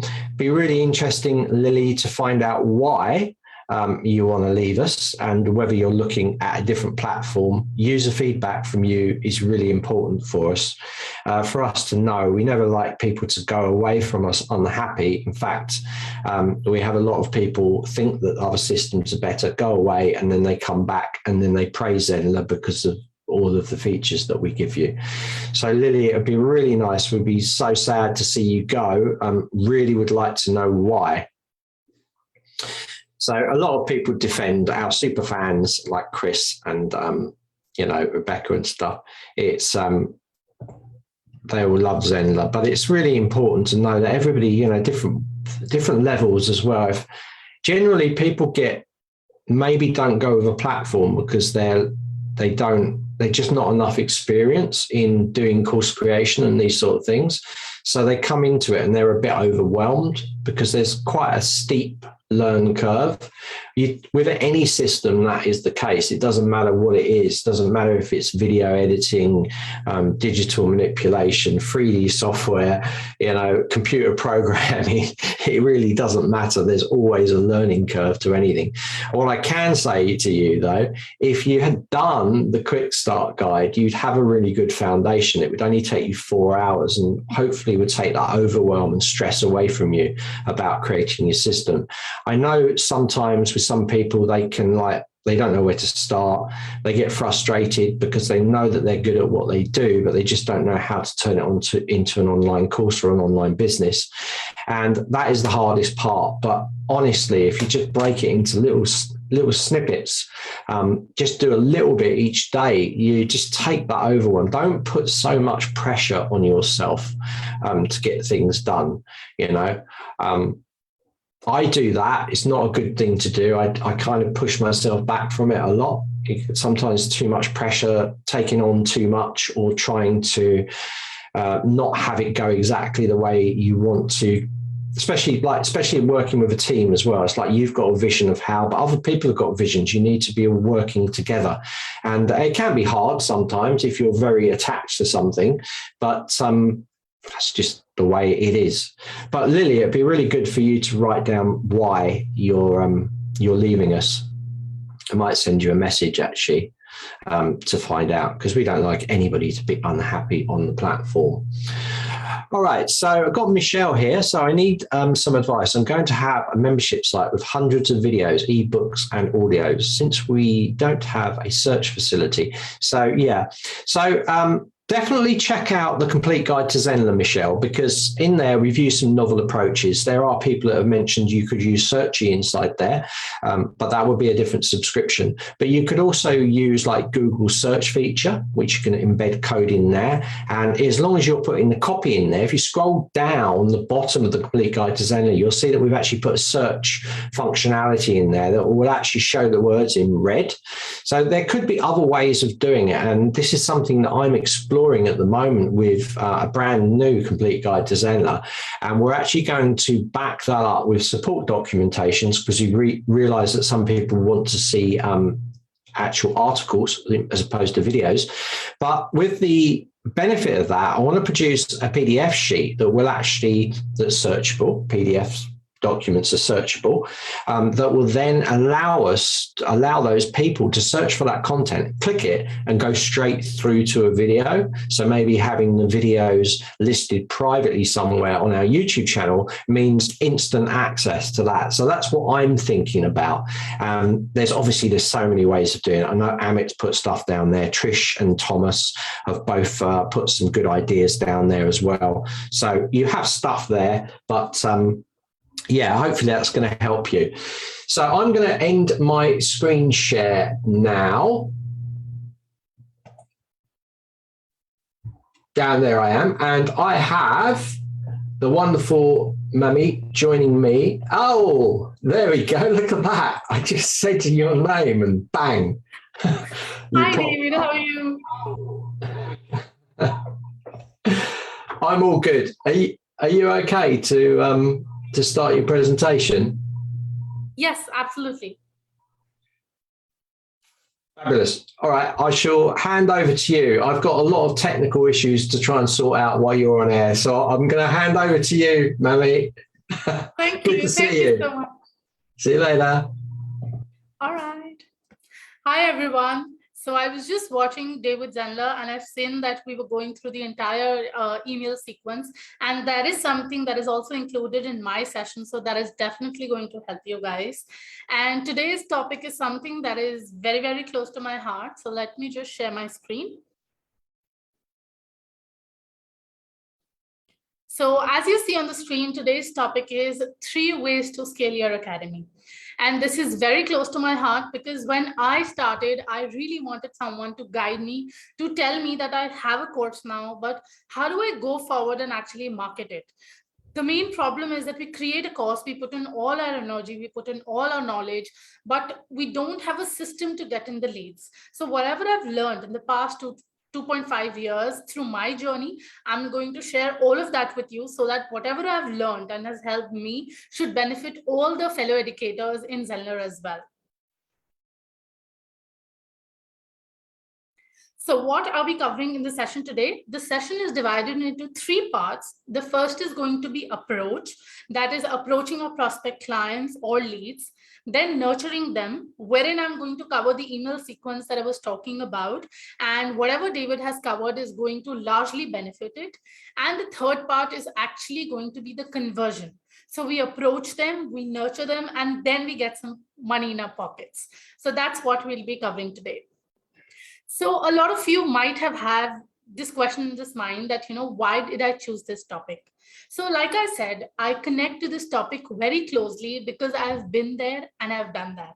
I still remember it was October 2020 when I got started with my coaching journey.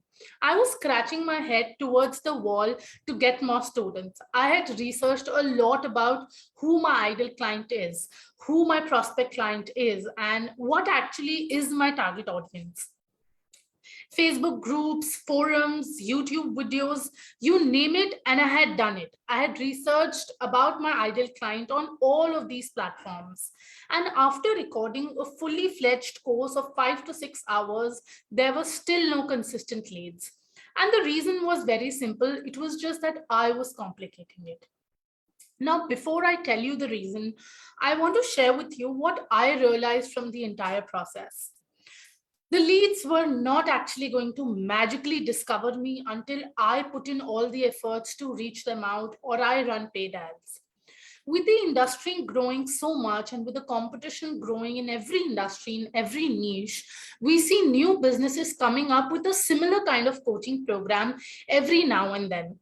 So if that is happening, how do we expect that our clients, our prospect students discover themselves that this new business has opened and they're actually helping out and delivering value?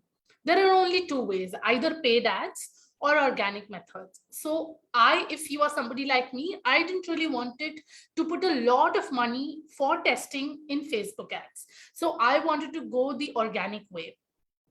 But let me tell you, having said that, it is that we have to reach out to our prospects, because when it comes to organic reach and depending upon the algorithms of the social media, the organic reach is really close to dead. The organic reach only works when you reach out to your prospect and you develop a relation or you develop a connection.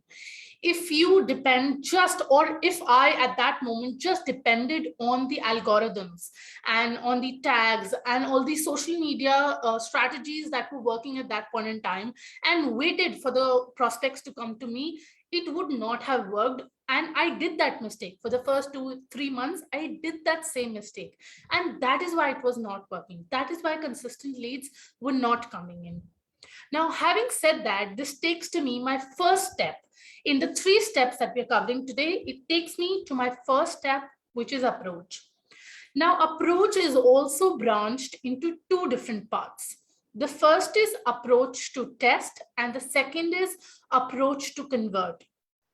So what do I really mean by approach to test and approach to convert? What is the difference? When we use the approach to test strategy in the very initial stage of building our curriculum, we need to reach out to our existing network, personal networks, social media platforms, and see who our possible prospect could be. Create a mini version of your actual program and test it live. And figure out, does the audience actually want it? Do they want this program that you're selling? Now, the problem with me was that I researched all the social media available in the world. I did not leave anything, and I worked for hours and hours. I also invested time in creating a 5 to 6 hours fully fledged course. But I never went out to my people and asked them that at that point in time, I was selling that how to create websites. So I never really went out and asked them, do you really want to learn how to create websites from a professional coach? Would you want to learn tools from a professional coach? Or if you would want to, then what do you want to learn? What is that is missing in the free content available on YouTube or other platforms that you would want to work with a coach? I never did that. I assumed what my audience would want to would want to consume, and never tested it live. What was the result?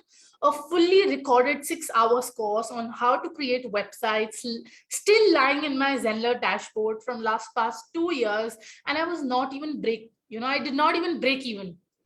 And I did not even recover from what I had invested in creating that course, let alone the time that had gone, because once the time is gone, it never comes back. So I did lose a very valuable resource just because I assumed that this is what my audience would want on the basis of the social media research. I never went out of the building and talked to people one-on-one and tried to understand that, is this something you want? Now, when I say that, I always prefer the approach to test phase as phase 1, and then approach to convert as phase 2. So in the second one, when I say approach to convert, now that we have tested our program, we know that people want our solution, what you are offering. We move out in the market and we try to convert the leads. Remember, we are approaching people to convert. We are not going to them. We are not just moving out of the building and say, hey, this is my product. Do you want to buy it? Please buy it. We're not doing that. We are approaching them with a very small value added offer, a mini version which we could offer for free, and then we will lead them to conversion.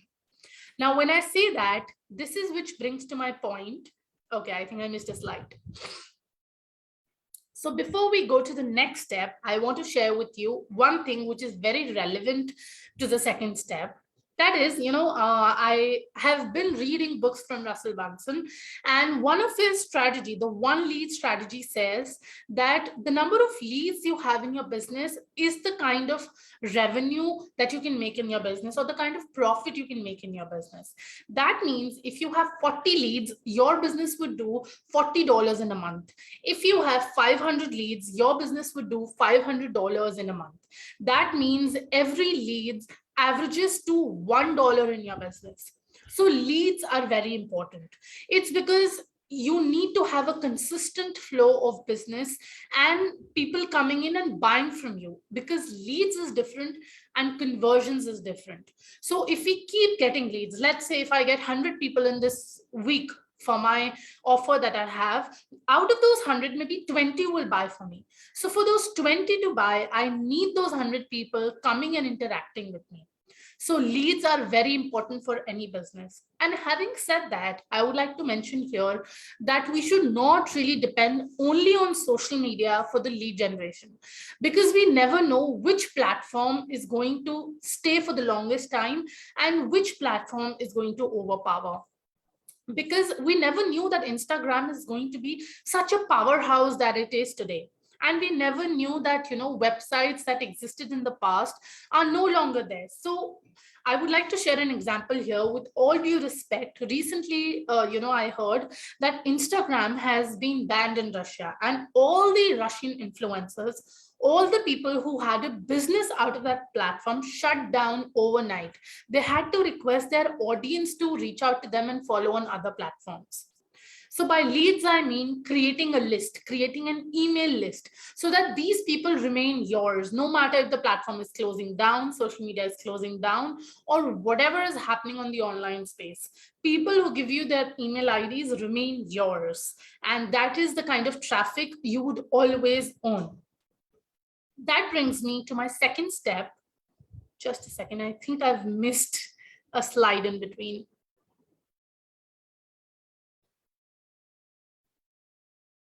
Okay, no, I haven't.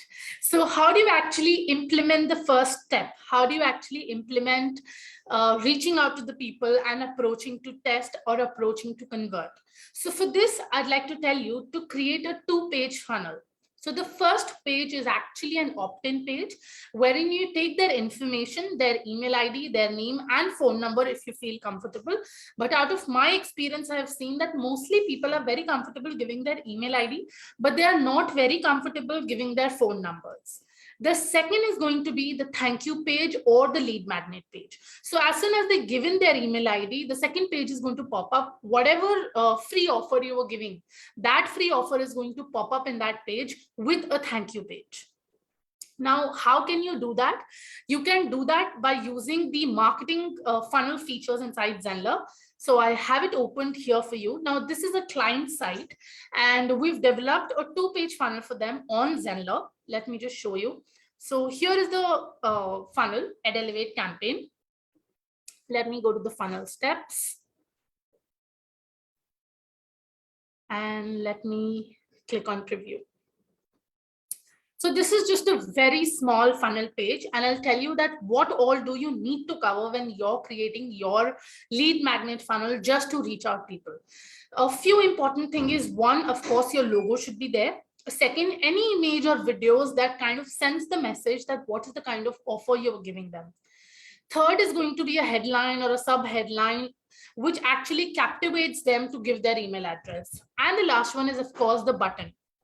And then we've just added one more section for testimonials to show credibility.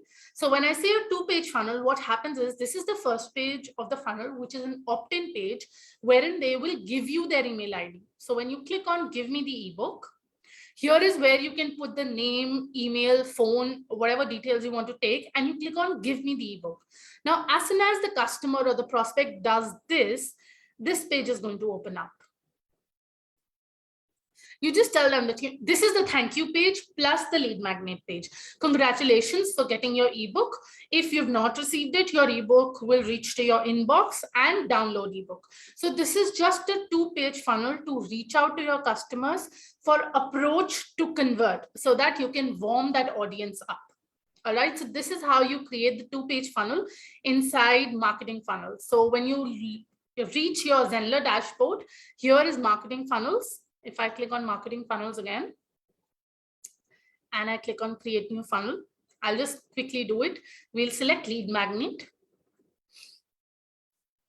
I'll just name it Day with Zenler Test. And I'll click on next. Let's add a file. I'll add this one. Just a second. For now, I'll skip it and I'll just click on next. So as you see, there are a lot of templates available and you can select any template and get started as soon as possible. So let's say I select this one. And this is almost done for you. And you click on finish and it will take you 5 to 7 minutes to set this up. And I go on edit. All I have to do is now in this page, change my branding colors, put in the headline, the subheadline, my call to action, and the kind of image that I would want to put. And when you click here on the pop-up, you can change the image here, change your branding colors here. And on the button, when you click on settings, just a second. Here is after submit form, it will add to the list, and post submit action is go to the next step. So your 2-page funnel will be set within 10 minutes. So this is how you have to follow the first step, that is approaching people to convert. I explained that what is to be done for approach to test, that is completely person to person. When it comes to approach to convert, I would suggest creating a 2-page funnel and getting quickly started. I know what the next question could be, because like I said, I've been there, I've done that, and I had the same questions. The next question could be that, what could be my lead magnet? Don't stress. Any video, PDF, case study, resource material, anything that you can have, which is not your premium information, can be a lead magnet. Now, for examples, 5 ways to rank your site on Google. 3 ways to dance that can help you lose weight. How to have clean white teeth, or maybe top 10 ways to save your taxes. Anything, you can give anything as a lead magnet depending upon what you could offer as free content and which is not your premium content. And if you see on the right hand side, it's a 2-page funnel, very simple. Headline, your lead magnet, picture or video. You take the email, they click on the submit button, and then you reach and you route them to the thank you page. So that's how approach to convert works. And now it brings me to my second step, which is nurture. If you see the picture, I really like the picture on the left. Just as, we water our plants and we nurture our plants for them to grow and give us fruits or any other, things that we benefit from. Similarly, you have to nurture your audience and your prospects so that they can become a conversion from a lead, and now they decide to work with us. We've got the leads and they are a part of our list now. Now, how do you push them towards conversion? What do you do? So here, before I go forward, I'd like to share my story like I've been doing since the start. Let me, share my story. How do I make buying decisions? So remember, I told you I shared my journey. I started my journey in October 2020. That was when I started implementing it. I knew I wanted to be a coach, but I didn't really know how it worked in the online space. I was doing it offline. So I wanted a coach for being a coach. Now this sounds funny, but I wanted a coach for being a coach. I had once attended this free 5-day workshop from one of the top digital marketers. And the last day they had an upsell for their premium programs. Now, let me tell you, I didn't buy immediately. I took my time for a week, brainstormed it, discussed it with the people I wanted to, took their opinions, check what he had been doing and what people are saying about him. Meanwhile, he kept approaching me through his emails. I was reminded of him every now and then by the emails that he was sending. And then finally, I pulled out my credit card and paid the money. And that's how it works. In the online space, we all do that. When a prospect comes in touch with you, he takes about 5 to 6 interactions before making a sale. They would interact with you, or they would interact with your brand, your services about 5 to 6 times before making a sale. Now, the same way, we have to nurture our audience. Now, the email sequence that I was talking to you about, once your lead magnet is ready, you have to create an email sequence, which will be divided in 6 parts. That is 6 different emails.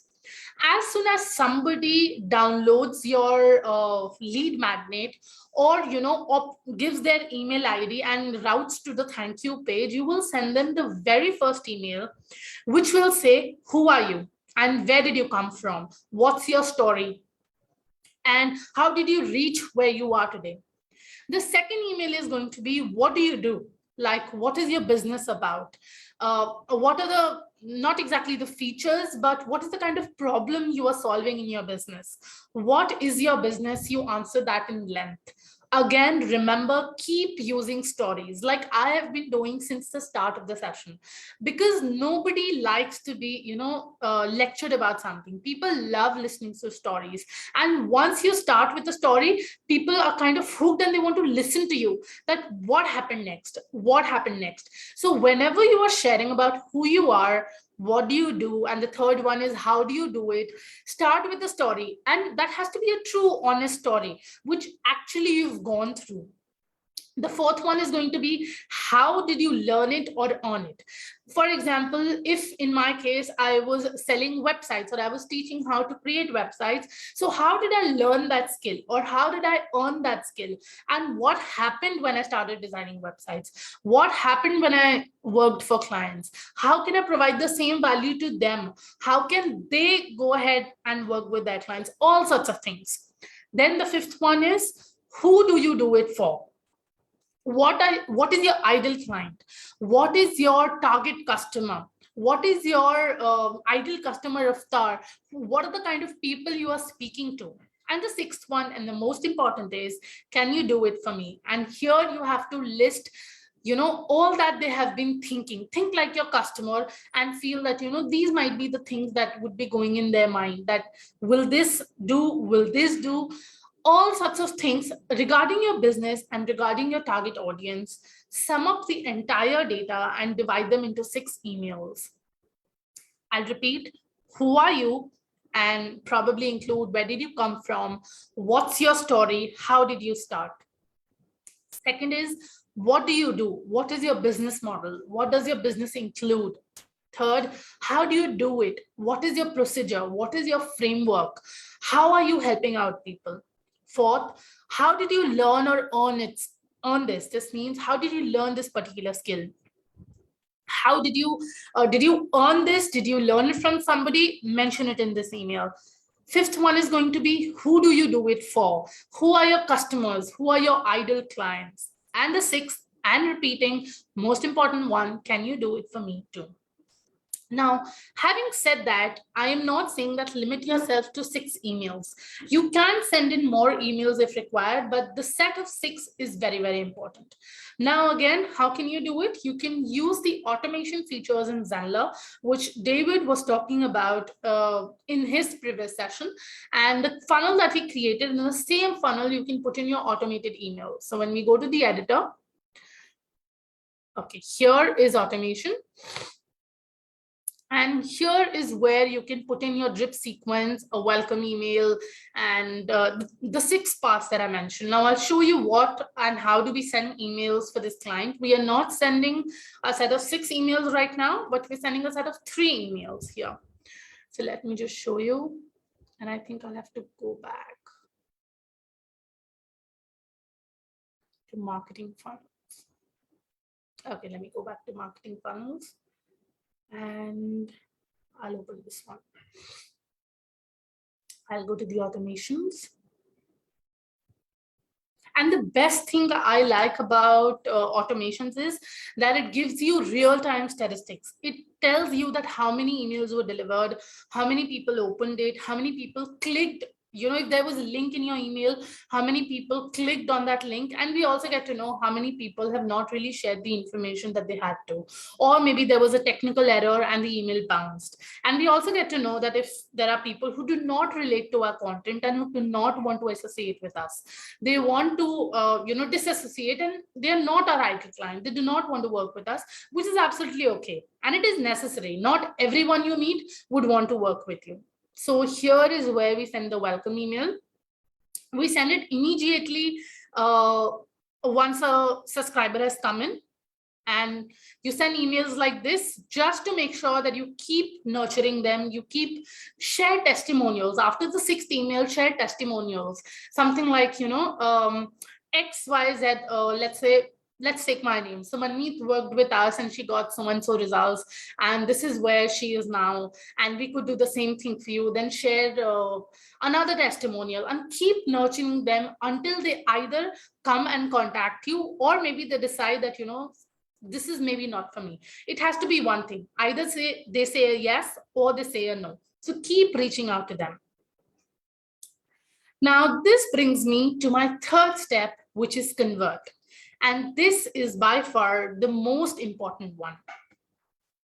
Because all that we have been doing so far, that is approaching them, testing first, moving out and approaching to test, then approaching to convert, and then nurturing them. Now is the time when we'll get the money.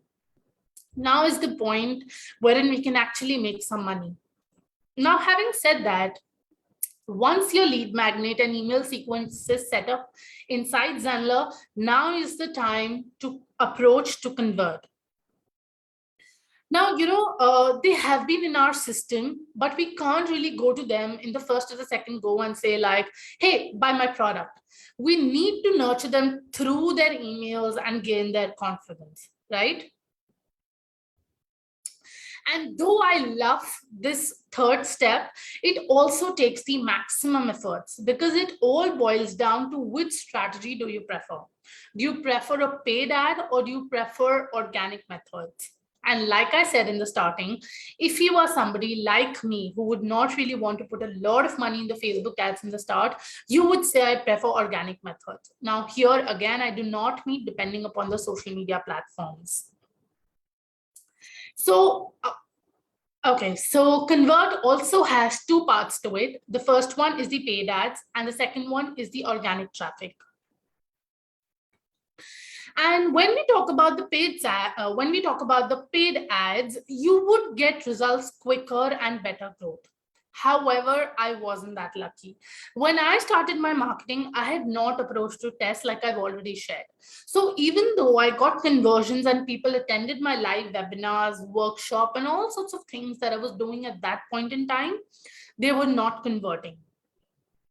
And now I understand I didn't have the audience that I needed. And to be honest, I was always controlling my budgets. I didn't really have bigger budgets to go out and test in Facebook ads. I didn't have the funds to keep the machine running. So if you choose the part one in the convert method, that is, you'll have to take care that you have a good budget, that you keep the machine running, and you will have to use your funds for testing as well. Some ads are going to work, some ads are not going to work. Apart from that, you should completely understand what your target audience is. You should have your lead magnet ready and you should have an email sequence ready. Once all of this is done and you have a good budget, you can definitely go forward for paid ads. But like I've been repeatedly saying, if you are somebody like me who would want to prefer organic methods, then this strategy works best if you want to start small on investment and at the same time ready to invest a couple of hours in the day to research and reach out to your prospects. With all my failures, I learned and adapted to new methods of coaching. I am now focusing on approaching to test through organic methods. So when I say that, there are about 4 to 5 ways that I have listed that how could the organic methods work for you. So the first one is that Facebook personal profile. Now, if I have to tell you, if you go to your Facebook right now and if you check, you would have, let's say, a fan page or a business page for yourself, and you have a personal profile. Whenever you make a post, try and check where do you get your maximum attraction? Where do people connect with you, more often? If you go and compare what I have seen in my profile, if I post something related to business on my personal profile, I will still see 40 likes, 50 likes, 60 likes coming in. But if I post the same thing on a business page, I'll see 4 likes, 5 likes coming on that page.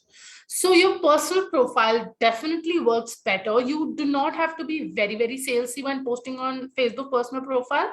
But at the same time, for Facebook personal profile works way better than a business page. Now, The question that I had at that moment was, but I have my friends and family on Facebook. They are not interested in the content that I have to offer. They're not interested in business services, or they are not web designers who want to learn how to scale their business. How would this work for me? Remember, out of all the people who are in your profile, all of them might not want your content. I meant that, some of them will definitely need your content, if not all. And also, putting in the impression that you are associated with a particular kind of business is very important, because your network might not be your ideal client, but your network's network can be. Because let's say if I am following somebody and I know that, maybe they are a yoga coach, and I keep seeing their post. Now, I'm not somebody who would want to interact with their business, but whenever somebody speaks to me about having a healthier body or having a fit body, I would recollect immediately, this is this person I keep seeing on my Facebook profile, posting testimonials and posting content about how to do yoga and get fitter. I definitely recommend them. So this is how it works. Facebook personal profile definitely gets you a lot of attraction.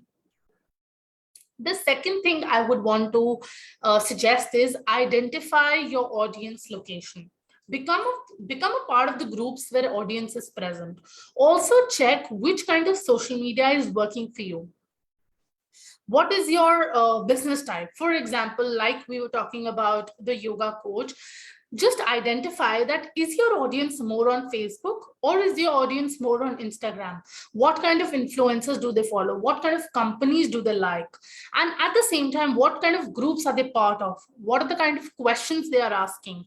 And reply to those questions, reply to those answers, is because once you reply to a query, once you reply to a problem, they will interact with you. They will understand who you are and what you have to offer. Become a part of groups, answer their queries. And again, in these groups, we do not have to go forward and sell completely. We have to offer value.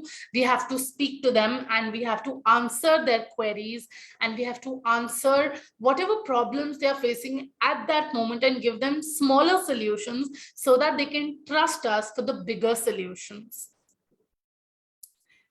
Now, the third thing that I would suggest is open conversations with them by sharing value-added posts on your personal profiles, these groups. Like I was telling you right now, that go to these groups and answer their queries, answer their questions, give them smaller solutions so that they could trust you for the bigger solutions to work with you. Now you have to what you have to do actually is you have to bring out what is actually going on in their business. You really have to speak to them so that they speak their heart out. They come forward and share with you that what is the exact problem that is going on. Now the examples could be, open-ended questions could be that you could post on these groups, or you could post on your personal profiles. Could be, for example, the first is, hey, I'm working on documents for different types of dances to lose weight. Are you interested in getting that document? There'll be a bunch of people, yes, I want it, yes, I want it. The second could be that, to all, maybe to all yoga instructors instructors in my list, what's the biggest roadblock in your business right now? And then people would answer, not getting clients, or not able to scale my business, or not able to scale my coaching program, and sorts of things. And there you can go forward and offer your solutions to them. Respond to all answers and queries to your ideal client in the Facebook groups. Engage with all those people who comment, like with their value-added post. I know you would say it's time taking and it would be a lot of efforts and it will take a couple of hours for you to do all of this. I get that, and I've been there and I'm still there. I'm still focusing on this. But the thing is, we have to choose between the two. Either we choose putting in the money in the Facebook machine, Facebook ads, and getting results, also testing at the same time what is working, what's not working. If you have the funds, go with paid ads. Test your audience, test what's working, what's not working with the budget that you have. If you don't, then give in a couple of hours, give in efforts to test what's working, what's not working, and you will get the quality results that's guaranteed. But the major difference between the two is one is paid and the second is absolutely free. One requires less time and the other requires a lot of time, but both of them bring same or, results which are slightly different. So it's completely up to you that which one do you want to go for. Now, here are two bonus things that I have for you, and these ones are my favorite because these two bonus tips I've been following for myself, and it really, really helps. All the traffic that I get from my business is through organic methods, some are through ads, but they are also through earned traffic. Now, earned traffic is wherein people know what you're doing, they come through different sources to you, and then they themselves come forward to you and reach out to you. Before doing that, before sharing what those bonus tips are, once you're following the 3 steps of converting the people or trying any other different strategies, which I did not cover in the presentation today, after following all the strategies, you have to do one thing, that is taking the conversation to the DM and sending them your lead magnet link. So whether you're posting on your Facebook profile, you would see some comments, likes coming down the post. Whether you're posting on some groups, you would see some comments, likes coming on that post. Whether you're becoming a part of communities, you would see some people interacting with you. Whether you're going to these groups and answering questions and solving their problems, you can bring them to your direct message, you can bring them to your messenger, and there you can tell them that, hey, this is the kind of problem I solved through this lead magnet that I've created. Would love to share it with you, and share your link. And then they would become a part of your funnel. They would become a part of your list. From there, send them nurturing emails, tell them who you are, share testimonials with them. And in the end, they would become a conversion and they would become a paying customer. And all of this really depends upon the kind of email sequences you send, because that's where the charm is going to happen. The money is in the list, as Russell Brunson says. All right. So the 2 bonus tips are: try to feature yourself on platforms to reach out to the audience. Is there someone who does a kind of a podcast or a YouTube show in your niche? Try to become a guest speaker on that show. Try to, feature yourself. Just reach out to them and say that, hey, I'm talking about this topic and I coach people on this particular topic. Would you give me a chance to come forward? It will really be beneficial for these kind of people. It will really be beneficial for yoga instructors to learn how to grow their business, how to grow their coaching program. Whatever people are offering in your niche, reach out to them. Just write simple email and tell them that, I'm interested, I have knowledge, I can offer value, and if you would give me a space to come on your program and reach out to you. And I also have like an alternate to this. If you don't feel comfortable in being a guest speaker, try to collaborate with them. They push your program to their audience and you can share some sort of commission with them.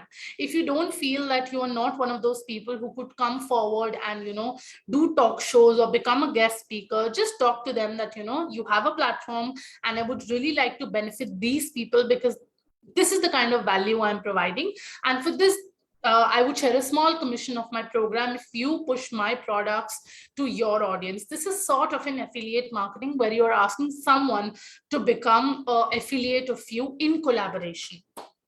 And having said that, you also have a chance to feature yourself in Zenler Chat. And there is one more platform you can feature yourself, which I'll share in another minute. This is a networking group by Zenler for you to come forward and share what you do and how you do it. The kind of emails that we are sending out to your people. The only 2 prerequisites are you need to have your camera on and your mic on. It's a networking group. Come forward, speak about your business, speak about your goals, and let people know what you're doing and be in the forefront. The second opportunity that Zenler has is if you are a pro user of Zenler, we are also coming up. And this is being hosted by Kevin. Kevin is also hosting the pro interviews again, which happened last time. So you have a chance. I'll be sharing the link below the live video later. So you have an option to come forward, share your site, give a pro interview, and these interviews after entire analysis will be uploaded on the YouTube channel. So these are two opportunities we're offering you right now to come forward and tell people about your business and show your sites and what you have been doing. Having said that, there's just one thing. Scale your academy and make Zenler proud. This is me, Manmeet, Assistant Product Educator at Zenler, signing off for this session.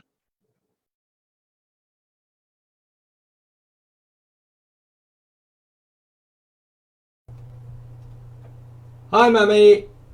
Hi, I don't know how I did. I hope that was good. Yeah, 37 minutes. I mean, you basically ran a whole challenge there. Is it? Yeah, I mean that kind of what you did there was like a 3-5 day challenge. You know, if you're working over all of those bits you're talking about, you could actually set all of that up yourself, which is great. You know, I love the bit about a story as well, like giving a story a bit of a background, who you are, because that also gives the authority point of view as well. So you gain the authority, people get to know you, so it's all good stuff. So yeah, so we've got some comment. Yeah, Hannah Lee's put in there, and I've also said, Mammy, that you know, if people watch this later, if they tag you, then you'll be happy to answer their questions. Yes, definitely. That goes without saying. Definitely. Yeah, so Mammy is going to be doing, she's going to be working on some challenges with us as well. So she can take her time a little bit more with a challenge, you know. But this goal setting of things and making things clear is really good. And I think that was an amazing one. Great job, Mammy. Great job. Thank you so much. I felt that, maybe I'm comprising too much and I should cover more bits, but I thought it shouldn't get too complicated. So I hope I did a good job and people really learned and took value out of this. Yeah, I mean, this morning we run the sort of emails thing, and that it can get overwhelming, and that's the thing. I'm sure you agree, Mammy. It's kind of like if you break everything down, it's not hard, you know. It's just people get overwhelmed because they look at everything at the same time. That's true. That's true. I totally agree, because if you go step by step and you go bit by bit, you can definitely achieve it. In a whole summit looks like, my God, that's too much. But if you go bit by bit, you can actually do it very easily. It's like a cakewalk. So I definitely agree to that. And I was watching your entire bit this morning. Yeah, I had a bit of a technical problem. So when we finish at 12, I'm going to sort out all my technical problems, and I hope so, because I really don't want to be doing about 2.5 hours of live showing people everything. So I'm going to be on as well. So I'm going to check that out and make sure it's all working for this afternoon session. But great job, Mammy. Thank you. Also, remember, guys, Mammy, she's one of the educators in the Zen Zone sessions. So Zen Zone still got. When are you on next, Mammy? Tomorrow. It's just tomorrow. It is 5:30 p.m. BST, 5 or 5:30 p.m. BST. Right, brilliant. And we're going to make things a little bit easier, because we're going to put some little time breakdowns in there. So wherever you are, you'll be able to look and see what time that actual thing's coming up from wherever you live. So hopefully this will make it easier. There's been people in the group saying, well, I don't know what time that is, and time's a difficult thing. Because different places of the world, obviously we cover everywhere, and it's like, oh, is that an hour? And people are missing it by an hour, or they're turning up an hour early and then they've got to go off for whatever. So we're going to put a nice little timestamp in there that will actually tell you the times where you are. That's going to help. We're putting that in. Should be next week. Mammy to start putting that into Zen Zones with Liz, and we'll start putting it on our challenges and things like that. So that'll also help going forwards. Again, guys, when you're on Facebook, when you're putting these things down, what you would like, don't think that we're not noticing it, because we are. And if we think it's a really valid point, we'll actually bring it and put it into the platform. If we think it's going to help you and make it easier, because we don't like to waste our time. we like to be doing these lives. You know, Mamie comes on, does the Zen Zone. She doesn't want to be sitting in there with like one person. She wants like at least 5-10 people to be in there, so that it keeps, you know, it keeps her busy. She gets to interact with you guys, you get to achieve things. And so by putting the time in there, I think that's going to help you guys out. So we always pay attention to what you're doing on the Facebook group. So when you do post things, obviously if it's technical or bug issues, you need to send it to support@zenler.com. But for anything else, or you just want to chat and find out what's going on and those sort of things, either turn up on our office hours, put stuff in the chat. We're always monitoring. I know Mamit's on there quite a lot, answering people's questions and posting latest things about Zen Zone. So yeah, it's been good, isn't it? Zen Zone's getting more popular now and getting good feedback. Absolutely. We love how people stay for the entire 3 hours. And I'll just share what happened last night. I was, the first half was taken by Liz and I was taking the second half. And by the time it was time to end Zen Zone, there were about, I think, 5 to 6 people. And I greeted everyone and I told them, thank you for being there. And people were going off. So there were 2 to 3 people who did not even respond because they were so engrossed in their work. They just forgot that the time has gone by, and they maybe, you know, they put their kind of mic on mute or something. But I stayed there for 5 minutes to see if they noticed or not. Then I put a message, waited for another 2 minutes, and they did not notice. And somewhere I loved that is because they were so engrossed in their work, they forgot that, you know, I'm here part of a session and maybe the time is running off. So that's what ZenZone is doing. People are staying for entire 3 hours, and even after that, I don't know how long would they have stayed and done their work. So absolutely. Yeah, it's brilliant because it focuses you, you know, like you get into, well, that's why we called it Zen Zone. You get into the zone, but you also have, you know, you have Mammy, you have Liz in there to help and answer questions, to steer you if you get stuck. So if you get focused on these, if you don't have to ask a question, it's fine. It just makes you do the work. So if you're on there, if you come on to one every week and you're doing half an hour to an hour, you'll achieve a lot in a month, and also backed up by the help. So if you're especially if you're thinking about, well, I don't know whether I should do it this way or this way, you know, Mammy would be great. Like if you say, well, do I want to do a form on a page, or do I want to create a funnel from that? You know, what do I do? Because that's where you're stuck. And then Mammy would go, well, create a funnel, and she'll tell you why as well. She'll tell you what's the benefit of that, what's the benefit of this, and then you can decide straight away. You can get on with it, and it's going to answer your questions. So I think Zen Zones is brilliant. It's going to get more and more popular.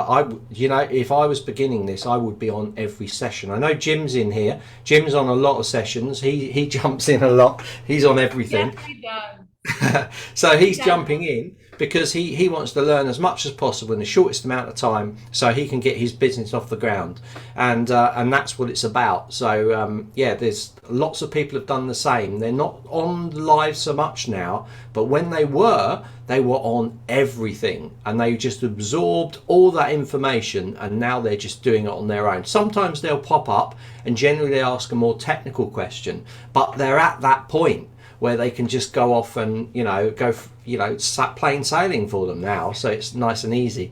So thank you, Mammy. It's great to have you on. I'm going to be wrapping up pretty soon. I've got about a quarter of an hour. So all's good. See you later. Thank you. Bye. Bye. Right, so Mammy was with us. Now, we had a bit of a technical problem earlier. This afternoon, we're going to get all that sorted out, so we better play all this stuff. So Jim said, yeah, it keeps me on track. Yeah, that's what you need with the Zen Zone sessions, keeps you on track.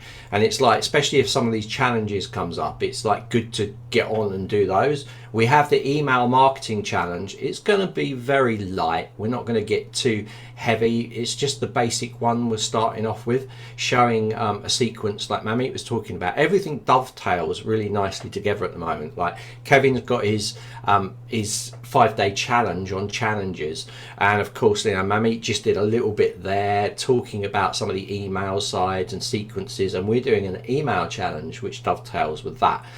Later on, we're going to be doing a summit challenge, and then we want Mamit to come in and we're going to do a marketing funnels challenge as well that will be a lead on. But a lot of these things that we're doing with these challenges, you can adapt them for different things. I know Jim's been on the YouTube challenge that we did. He's one of the competition winners. So it's like you can use that. So maybe like you can use that skill. So if you join the email sequence challenge that we're going to do, then you could start to say, right, okay, well, I'm really good at videos now, so I'm going to put a video up and then I'm going to send people through my email sequence to videos that I've done, maybe on YouTube, maybe as part of a funnel. But you can think outside the box with this thing and really get down. What I always say is have an afternoon off from doing anything on Zenler. Just sit down with a pen and paper, scribble out some ideas, scribble out what you want, if you put yourself into the students' shoes and try and figure out what they would want. And by doing that, you can generally find a path or a good flow to create some sort of lead in or opt in or video series funnel. You can sometimes come up with the perfect way. Write down lots of headings for it to make it exciting. You might write down, I don't know, 50 or 100 different headings for something to drive impact, and come back to it, like maybe the next day, come back to it, write more out, have a look through, and there'll be one in there that's just gold, and that's the one you should use. Do not just come up with a heading and put it down there. I know we tend to do that when we're doing a tutorial, but remember, it's a tutorial. It's not, we're not spending the time researching, and it's like anything. The more in life, this covers everything, not just with Zenler, but the more preparation and foundation work you do, the easier the actual job is to complete.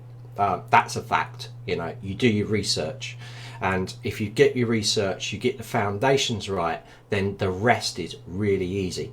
As Mami was saying, and we were talking about, break things down into little manageable chunks. I always use the thing about if you were actually, if I said to you, like, put a car together, you'd be like, oh, well, I can't do that. You can if you break it into bits. If you break the car into little areas and you've got a little book to work through, you will have that car done, even if you're not a mechanic. So, everything is possible, but if you're breaking it down into little manageable chunks, it's going to be easier to reach the end goal. And you shouldn't be jumping through things like skipping bits out. You need to go through the baptism of fire. There's a sculptor that I use, he calls it the Valley of Suck, which means that you have to go through that valley of until you come out the other side. It's a constant thing. You have to do that in everything you do in life. You have to go through that part to get to where you need to. There's no shortcuts sometimes, but with Zenler we make it really easy because we give you all the training you need. This used to, like sites never used to have this. It used to be reading book after book, learning tips off of people that are in the industry. Now you have the ability to go online and just look at things, and online stuff is just so big at the moment. I saw a thing on the news this morning where now they're actually streaming concerts. They're actually streaming concerts. It's the new way of doing things, so they can stream it in, and they've got all these brilliant screens around, and it's a really interactive experience. And that's the way it's going. That's the way it's going to go, and it's only going to get bigger. If you go through hell, just keep walking. Yeah, exactly. Or crawling, or crawling. Sometimes I've been crawling to get through some of this stuff. So you have to go through it. You have to try things out. What I like to do is I like to look at everything like it's a new experience. If I've not done it before, it's a new experience, and it should be an exciting experience. If it's not an exciting experience with whatever you do, then maybe you shouldn't do it, because I think that's the thing. Guys, we are all entrepreneurs, aren't we? We're all creating our own businesses. We're doing our own stuff. We do it all ourselves. We're in total control of everything. We do get people to maybe do some bits for us, but it's exciting, isn't it? And this is why you want to do it. You don't want to be working for someone else, pigeonholed in the same job day in. Some people like it. Some people like to be the sheep and they like to follow the herd. You guys that are on the platform obviously don't, because you want to set your own business up and you want to attain your own revenue yourself and do something you love to do. And that's why we're all here. We're all here and we're all doing it together.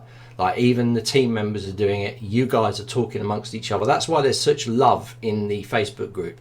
We're all in the same boat. Doesn't matter which level. People at different levels, people are helping each other out, but we're all trying to get to where we want to achieve our dreams, you know, to be able to do what we want to do. And you can all do it easily. So yeah, agreed. Don't keep walking, don't camp there. So don't camp. It happens sometimes. That sometimes you need a rest. Sometimes you're walking down the valley, you know, and you're tired and you need to just set up camp for the night. But as long as you move on, then you're fine. What are we talking about? Right.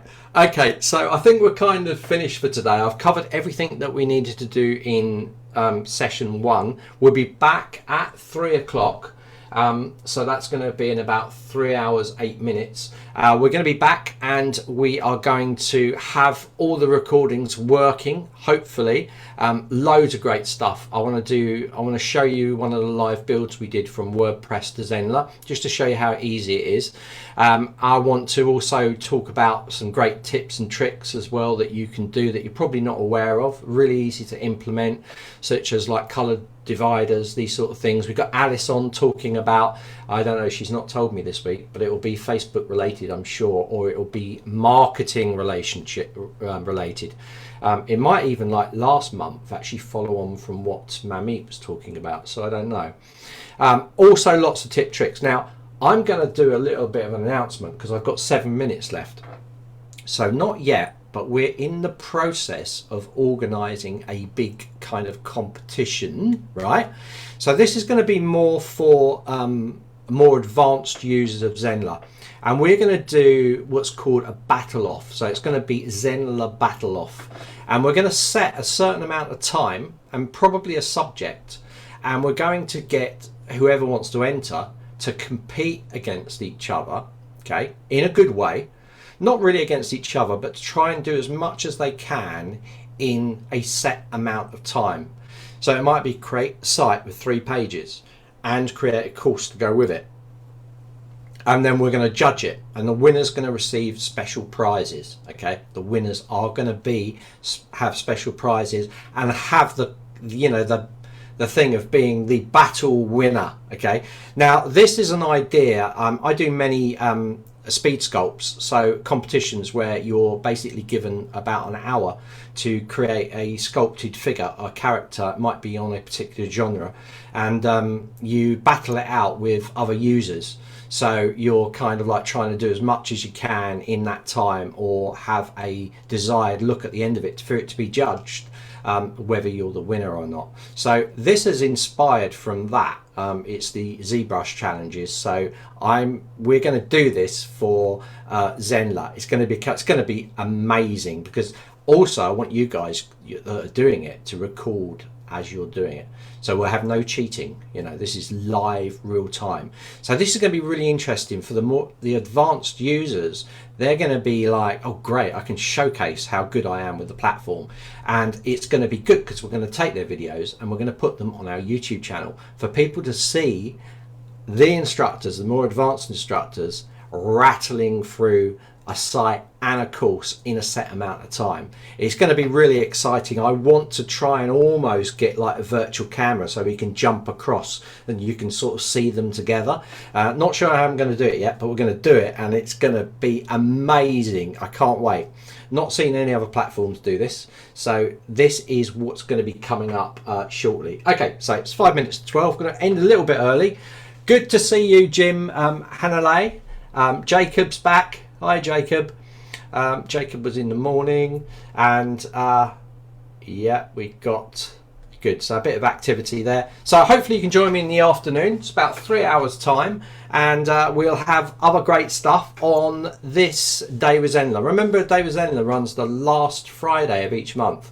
So if it's like a week before the Day with Zenler, then, and you've got a question, maybe just keep it. and then just put it into the chat with A Day with Zenler, and then we can answer it. We can do it live. We answered quite a few, about 5 or 6 questions in the Facebook group this morning, the latest ones that are in there. So that would be a really good thing if we can get into the habit of putting it in. If you know A Day with Zenler is coming up, just to put it into the chat or into the event, then we can answer it live. I can see the amount of questions and I can dictate that amount of time to answer those questions. So it would be a really good thing. But super great to see you all. I hope you liked Mamit's presentation. I think that was a really good one. I mean, I don't know how she did that in, what was that, 37 minutes? She literally did a 5-day challenge. So you might have to pause that a little bit. But Mamit will be back with more challenges for sure. Great to see you, and I will see you at 3 o'clock for session 2 with A Day with Zenler.